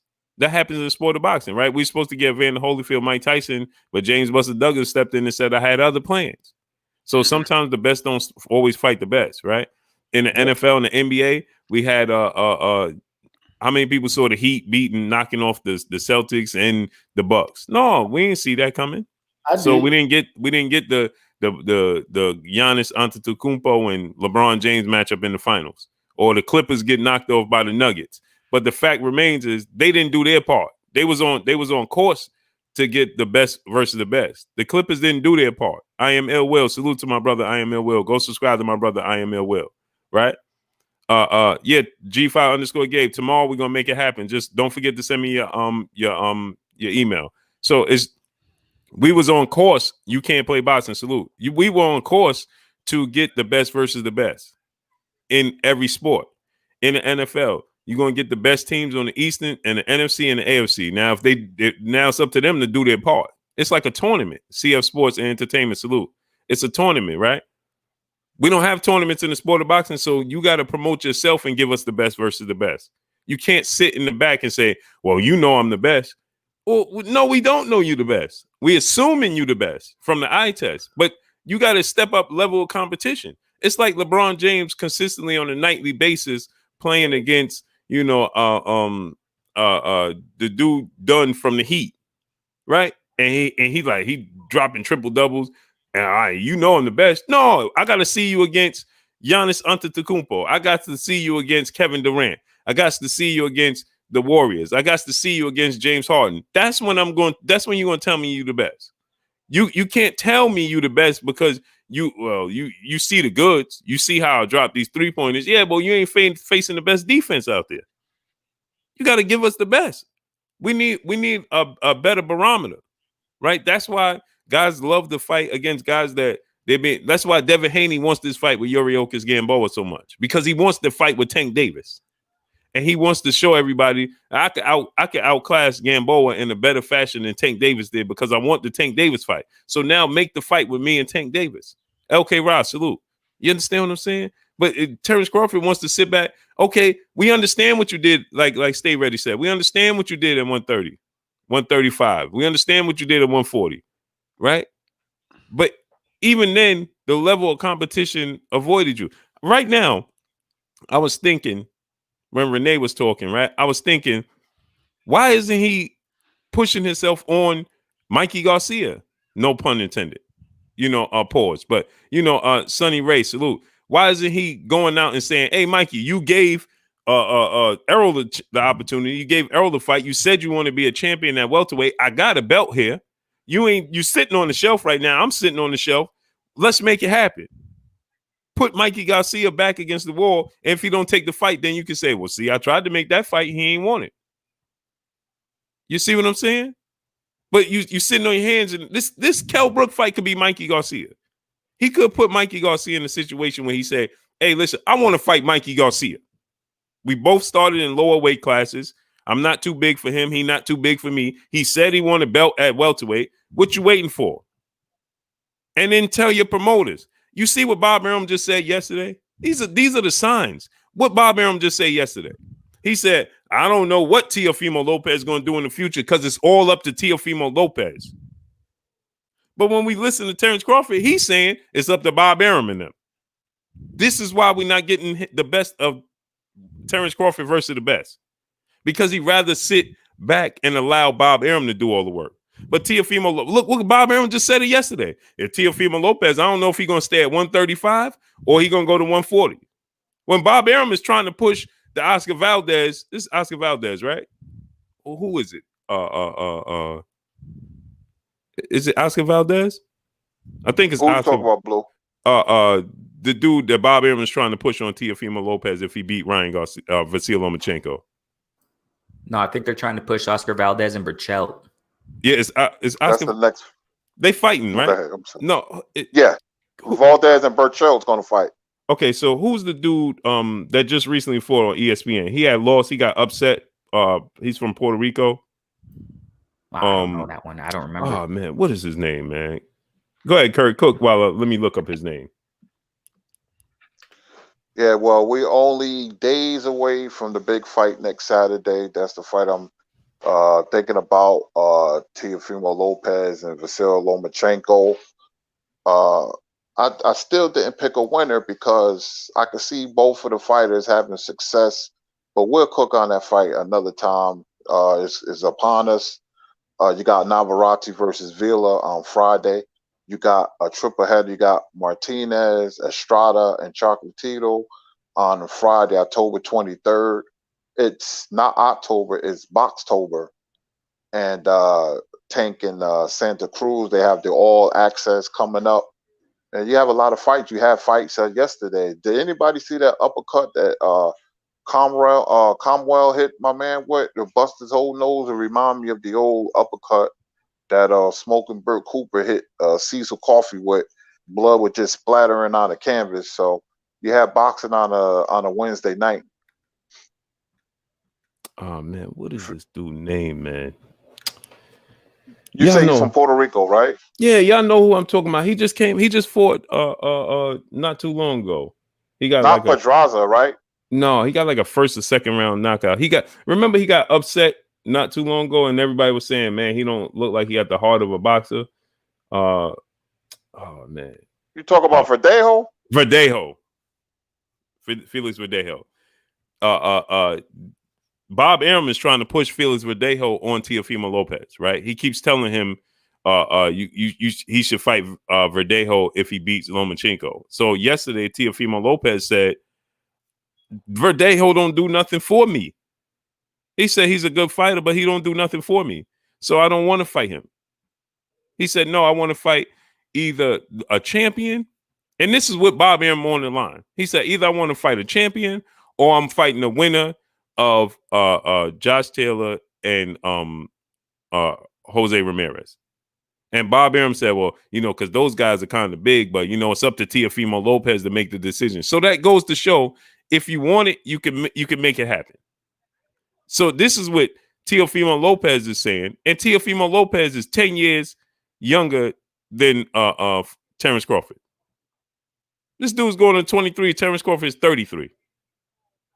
He's not near as accomplished as Terrence Crawford. He don't hold as much weight in the sport of boxing as Terrence Crawford. Yet he's dictating what he wants his career to look like in the future. But Terrence Crawford is saying, I'm going to let Bob Arum make the decision. If they say this is who I'm fighting next, then that's who I'm fighting next. John Kramer, salute. But Justin Jr. 962, salute. If they say I'm fighting this guy next, then that's who I'm fighting next. But in the flip side of it, Teofimo Lopez is saying, I'm fighting who I want to fight, Bob, because you work for me.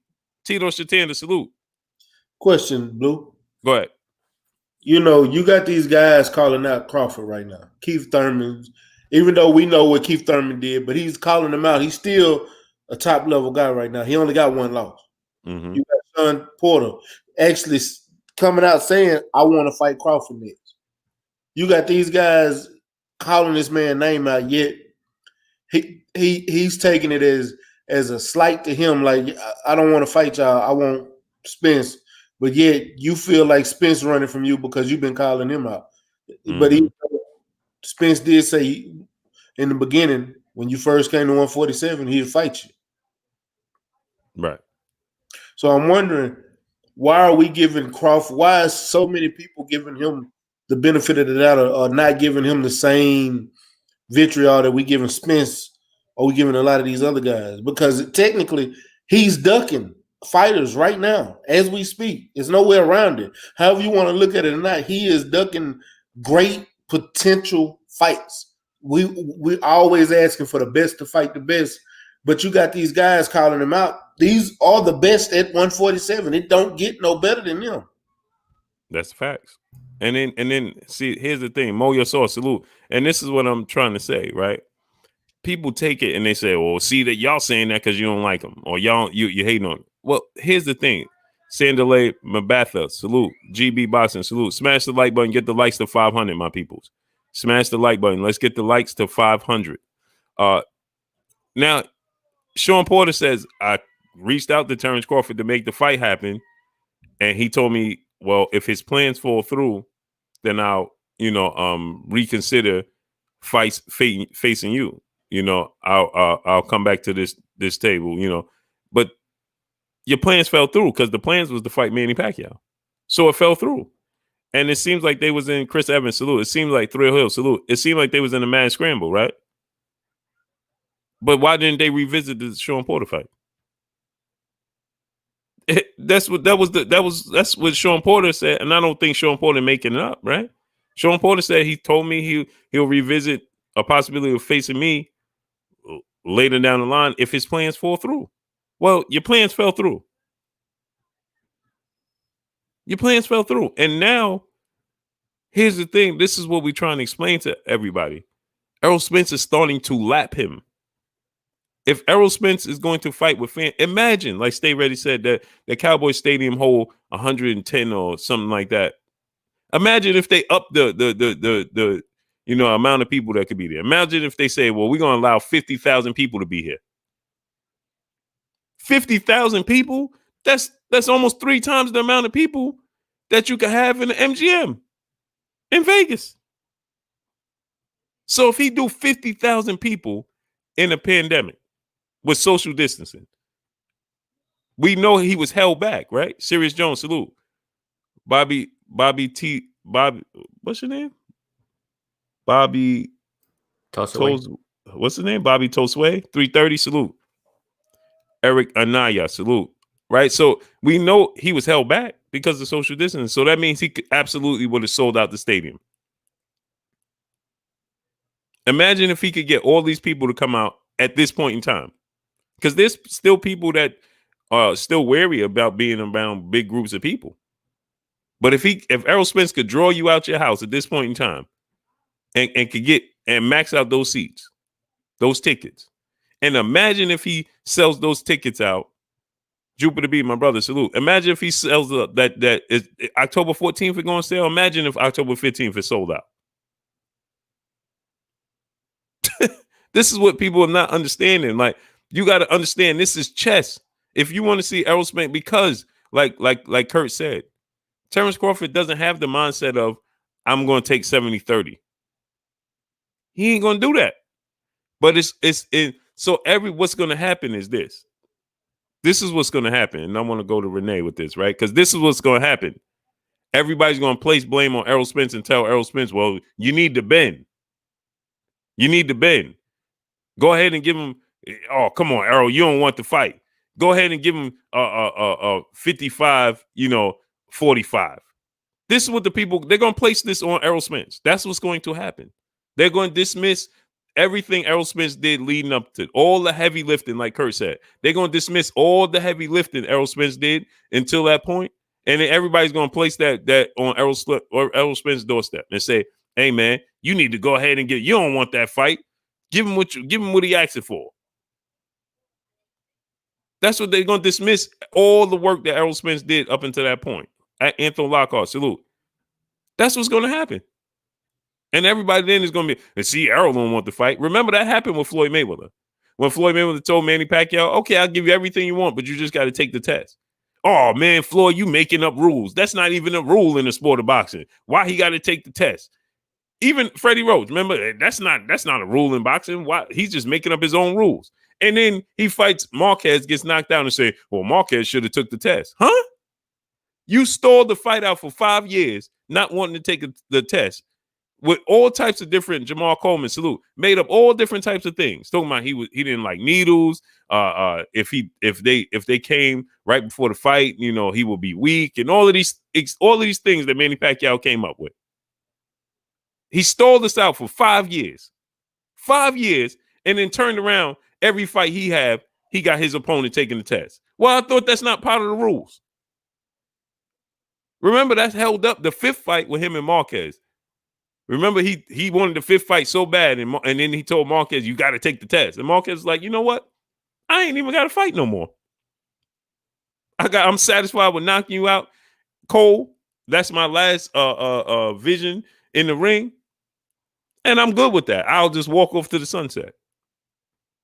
Oh, then remember, all Pacquiao fans, we ain't never seen Marquez that muscular. Remember that? We ain't never seen him that muscular. He needed to take the test. Well, why didn't you take the test 5 years early and give us the fight 5 years earlier? Because at the end of the day, you ended up taking the test anyway, 5 years later. So you should have just took it 5 years earlier and gave us the fight. And so this is what's going to happen with Errol Spence. All of this is going to fall on Errol Spence. I mark my words. Go ahead, Renee. What you think, though? Big homie Coop, salute.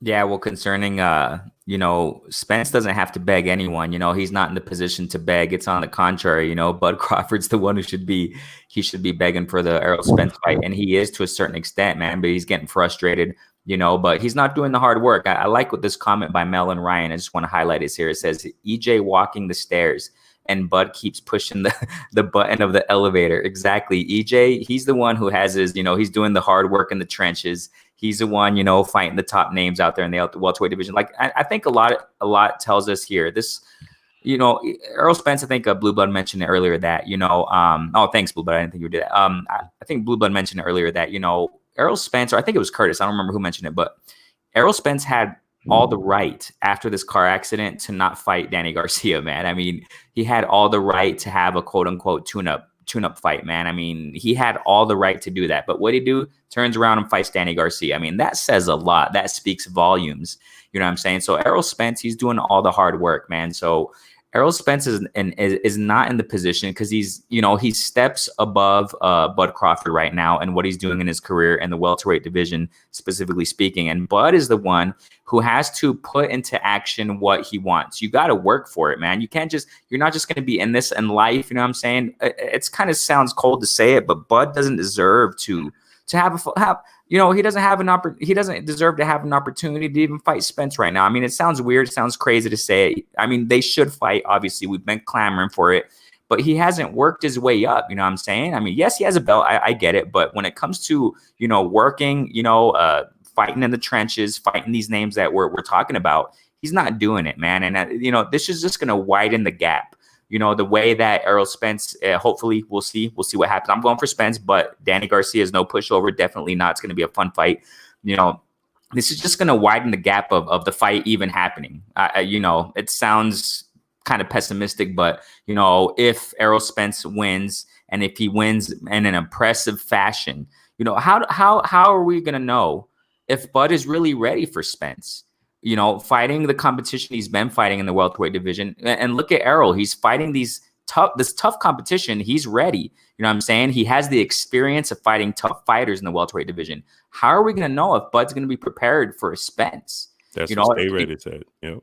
Okay. I didn't know that. Okay. So it can be if they do fight soon, which I doubt, all right? But if they do fight in 2021, it can just be a big blowout by Spence, and he'll just take Bud out. And maybe it was just, it can be. That's a possibility. Now, I'm not saying that, Errol Spence is going to walk over Danny Garcia. We got to see, a lot's going to ride on this too, on how he performs against Danny Garcia. But if he performs in an impressive fashion against Danny Garcia, that's just going to widen the gap. And do we really think that Bud deserves a shot with Errol Spence by that time? I know it sounds crazy, but probably not, man, because Bud's not working his way up. You gotta dig in the trenches. You gotta fight, bro. Bud, love him, but it's just like the same thing with Bud, man. And I don't know. I really don't have much more to say on that. Hey, Blue, but I got to go, man. Can I just leave my link for the last time? I got to get going. Absolutely. Let everybody know where they can follow you. Yeah, just once again, Renee Box Young, man. Just go ahead and find me there, Renee Box Young. I'll leave the link here. Thank you so much, Blue Bud. Love you, man. Stay ready. Mahari, man. Miss you, bro. Great to see you again, man. Curtis, thank you guys so much, man. Peace out, fam. Yes, sir. Salute. Peace. Salute. Black Star Sports TV, man. Salute. Hey, do you mind if I continue? David, salute. You mind if I continue? Mm-hmm. Okay, let me just say this. To continue to bounce on, what Renee Box Young said. Listen, the thing that I have a problem with, with Terrence Crawford is that he ain't doing enough to get himself in the mix to get a Errol Spence Jr. fight. It's exactly what we saw during the whole Floyd Mayweather Jr. and Manny Pacquiao situation. Floyd Mayweather fought the guys that he should be fighting. He did most of the heavy lifting while when people expected Manny Pacquiao to escape right through and get the Floyd Mayweather fight when he never really fully deserved it in the first place. I'm just telling y'all right now. I'm looking at Terrence Crawford's resume since he moved up to welterweight. He faced against Jeff Horn, who upset Pacquiao and basically knocked him out. Jose Benavidez Jr., who he knocked out in the final round. Then he faced against Amir Khan, and then Mean Machine. And now you're going to step up and face against Kell Brook. Like, bro, Errol Spence Jr., he fought guys like Kell Brook, Lamont Peterson, Mikey Garcia, who moved up in weight and wanted to fight. Then he beat Sean Porter, and now he's coming back after a long absence from the car accident to face against Danny Garcia. Like, what are we even talking about, you guys? What are we saying here? You're saying that Terrence Crawford deserves 50-50 at this moment against Errol Spence Jr.? Really? I mean, y'all need to wake up and make some sense here, guys. I mean, come on. Errol Spence. And then think about this too, Mahari. Yes, sir. He beats Danny Garcia, then he beats Manny Pacquiao in the next fight. And on top of beating Manny Pacquiao, it's another massive pay-per-view. And he will have the WBA, WBC, and IBF belt. Exactly, man. Like, people don't understand. Terrence Crawford is missing out on a golden opportunity to put himself in the mix. Man, I'll tell you something. He will forever regret re-signing with Top Rank because you see how much they devalued him. They basically held himself back. But at the end of the day, Terrence Crawford made his own bed. Now he has to sleep in it. It reminds me a lot about when Scottie Pippen signed that 7-year, $18 million deal. Then he continuously keeps complaining about, oh my God, the amount of times he complained about it. Like, bro, you signed the damn contract. You signed the contract knowing that you're not going to get paid of what you're worth, right? Terrence Crawford did the exact same thing. It's almost exactly similar, all right? The bottom line is this. Errol Spence Jr. is at the top of the mountain right now while you down below. And you did that to yourself, all right? And I want to see the fight because I'm a fan of the best fighters out there fighting against the best. But how can you put yourself in the mix when you ain't done nothing to put yourself into the mix? It just don't make no sense to me. And on top of it, he turned down Sean Porter fight. Salute exactly. to Errol Thomas, EM. Salute. Salute to Checks and Balance. Salute. Let's go ahead and get ready to close it out, man. But I just think that Errol Spence, man, he's putting himself in the best position possible to maximize his career to the highest level, right? This was a great move. Like, if you look how he's being moved and how he's promoting himself, he came out and he said, I don't want no tune-up fights. I want Danny Garcia, I want Terrence Crawford, and I want Manny Pacquiao. That's my next 3 fights. And then he put it in order. I want Danny next. He's essentially, and this is I'm sure it gives Danny Garcia motivation. It's a chip on the shoulder because essentially he's saying Danny Garcia is his tune-up fight. Right? You understand what I'm saying? He's saying, hey, listen, I don't need no tune-up. Danny is the tune-up. Grady Green, salute. That's what I was saying.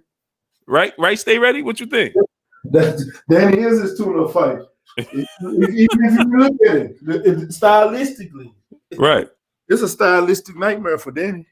Exactly. He's Jimmy Bernard, salute. Go ahead, stay ready. A lot of people is saying don't take Danny lightly. Yeah, you don't take Danny lightly. He is hard. He got a mean ass left hand. and he's a great counterpuncher. But in the same token, Danny is a standing punching bag. He don't move well. Mm-hmm. His footwork is non-existent really. He's flat-footed. He stands in front of you. He don't know how to fight going backwards. And you're gonna have somebody like Errol giving the pressure. That's why he took Danny right now. That is a tune-up fight for him. Mm-hmm. Yep. Corey Allen, salute. Kenneth Howard, salute. Joey, salute. Smash the like button, my peoples. How many likes we got? Go ahead. Stay ready. Oh, you got 333. It is one thing I do disagree with Abel on though, and that was when you was talking about Manny Pacquiao not fighting people. Manny Pacquiao was fighting some people. He fought Oscar De La Hoyas. He fought Ricky Hatton. He fought Margarito before getting himself set up for Floyd. But that was after Floyd fought them. That's the difference. But it don't matter. But it don't matter because Floyd didn't take nothing away from these fighters. You know what I'm saying? It's not like these fighters going in there with knockout orders and messing up their career. Floyd is not taking a lot away from these fighters. But when you look at what Crawford is doing, Crawford is not even fighting people that Errol done beat up, or Sean Porter done beat up, or Danny done beat up. I can't even compare what Crawford, what Manny Pacquiao did to what Crawford did because Crawford is not even in that same category. Crawford is really not fighting nobody. Right, you're right. Like I said, the best person on his resume is Jeff Horn at 147. Mm-hmm. Ridiculous. Yeah, I gotta agree. 704 Joe, salute. Smash the like button, man. We should have 500 likes, man. Smash the like button. Get the likes to 500. Get the likes to 500. Corey Allen, what's good with you, King? Word Bond, salute. Yeah, man. So, but yeah, let's get out of here, man. Everybody available for tomorrow? Yeah, I am for a second. I am. Okay. Yeah, me too. Radio station now. Yeah, I'll be here tomorrow. All you gotta do is just send me up the link, and I will have my show on Friday night. Tomorrow night, we're gonna discuss about the finals, and hopefully that either they're gonna end tonight or it's gonna continue. But we'll see what happens, though. But I'll be having my host of my live stream. It's called Basketball Conversations every Friday night at 9 p.m. Central Time on my channel. So I'll make sure to post the link of my channel in the chat so y'all can check it out. Man, that series is over tonight, man. Yeah. I know. That's what I'm telling you. I'm telling people, listen, this series is ending tonight. They ain't over. Yeah, it's over. It's over tonight. Sorry, guys. Salute to my brother Jupiter B in the super chat. He said Bud took 40 to Khan 60% with 3 KO losses. Refusing to take the same against Spence makes me think it's an ego thing when it comes to Spence. Bomac been given that same energy. Yeah, man, you can't smash the like button, man. Get the likes to 500. You can't. He took 40. He took 60-40 split with the lesser. I didn't know that. No. But he might be looking at Bud's guarantee for that $6 million that he signed. His guarantee money, and then you're looking at that $7 million they gave Amir Khan. I don't think it was a 60-40 split. I think you're just looking at those numbers. But wow, Jay the Real, salute. Got more than that $6 million for that fight because that was a wow. Imagine if that is true though. That's another wrong move, right? Because now Errol Spence can say, "Hey, bro, you took 60-40 for Khan." Mm-hmm. And didn't even sell. Nope. and y'all know, hey Kurt, you know they don't have a rematch clause, right? Him and Kell Brook. Romel Lane, salute. They got. Well, hopefully it won't get to that point because I think he's going to knock Brook out at 8. He's going to outbox him to knock him out, but I don't want to see a rematch. I'm not interested. I'm interested in the Sean Porter fight. But imagine if he loses to Kell Brook. He ain't losing no damn Kell Brook. But just imagine. Anything can happen in boxing, but just imagine. True. That's true. Bro, you watch how Kell Brook muscled the hell out of Sean Porter. It is possible because Kell Brook is coming in a stronger, bigger fighter. That's true. He's going to be able to. That's how Kell Brook fights. He uses jab and muscles his opponents. Mm-hmm. And if he go in there and make it look like a grimy dog show, Kell Brook can mess around and come out victorious with a unanimous decision. Just watch how he did against Sean Porter, between Sean Porter and Kell Brook, and watch that demonstration. Imagine that. Imagine him losing to Kell Brook and don't have a rematch clause. Mm-hmm. Bob Aaron's not having a rematch clause for the Lopez versus Lomachenko. Yeah, well, at least that's that. You know, the biggest fight is not looming. True. You know what I'm saying? It's not on the hook. He lose to Kell Brook, and now Kell Brook could walk away and say, "All right, give me the rematch with Errol." Now the Errol Spence fight is even bigger for Kell Brook now, because now there's a storyline. You just upset the apple cart. You beat Terrence Crawford. You know, he could come back and say, "Now I'm healthy." You know, now let's see what Errol Spence could do. You understand? Like, it makes it, and then it's a unification bout. Yeah. Yep. I done seen some strange things before. I really have in boxing. You never know. I still say Crawford in the 8 because people forget how good this guy is, man, because you know how he moves outside the ring. But when he had those boxing gloves on and the bell goes ding the first round, he become a man possessed, man. He has unbelievable skill, man. It's just that he just played to his own rules. It's frustrating. Right. Afiq Day, salute. And my whole thing is like, you have to, Chef Boyardee, salute. You have to protect your like it doesn't matter win, lose, or draw. You got to have a rematch clause. Anything can happen. Key example. I'm gonna throw something out there to you. He could be winning the fight, and you got to look at his age. Like my homeboy, Darwin Price Jr. was in that fight from old dude from Philly, towards MCL, had fought in the middle of the fight. There you go. And it's not even a no contest. That's a loss on his record. Right, and he don't have a rematch clause. Now Kell Brook could say, well, remember Charles Martin did that. Andre Jefferson, salute. Like, you have to, Reggie Cheese, salute. You have to protect. I don't understand. Like, how could you? Like, I don't understand that. If you Terrence Crawford, you got to say, listen, they got him. That's automatic. That should be automatic in the contract. It's not a machismo thing, right? It's not about it. This is boxing. Anything can happen. Like you just said, stay ready. He could get injured in the fight. You gotta have a rematch clause. What do you mean? Unbelievable, man. Joe Calzaghe had Roy Jones bleeding, and they couldn't stop the bleeding and had to stop the fight. Right. Things happen in boxing. And Roy Jones had dropped him in the fight and everything. Chino Davis, salute. So anything can happen. One punch that you don't see. Hey, when we look at Erickson Lubin and Jamel Charlo, look how that ended. Man, look how that ended.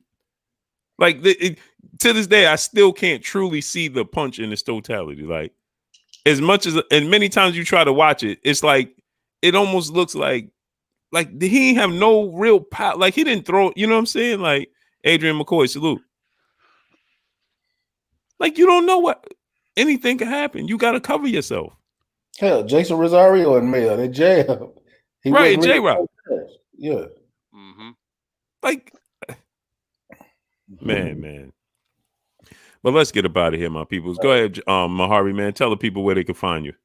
Man, y'all can find me right here on YouTube, Mahari Nation Sports Podcast, man. I'm about 125 subscribers away from 1,000, guys. I'm working very, very hard on my channel. We making moves out here, and we're nearly there to 1,000, man. So if y'all can, go ahead and subscribe to my channel, man. I will post the link of my channel in the chat. Y'all can go ahead and subscribe to it, man. I provide historical perspective videos. I provide, debate night. If anybody wants to debate me on basketball, just ask David. I can attest to that because I always own him on them debates. No, I'm just joking. But look at Stay Ready face.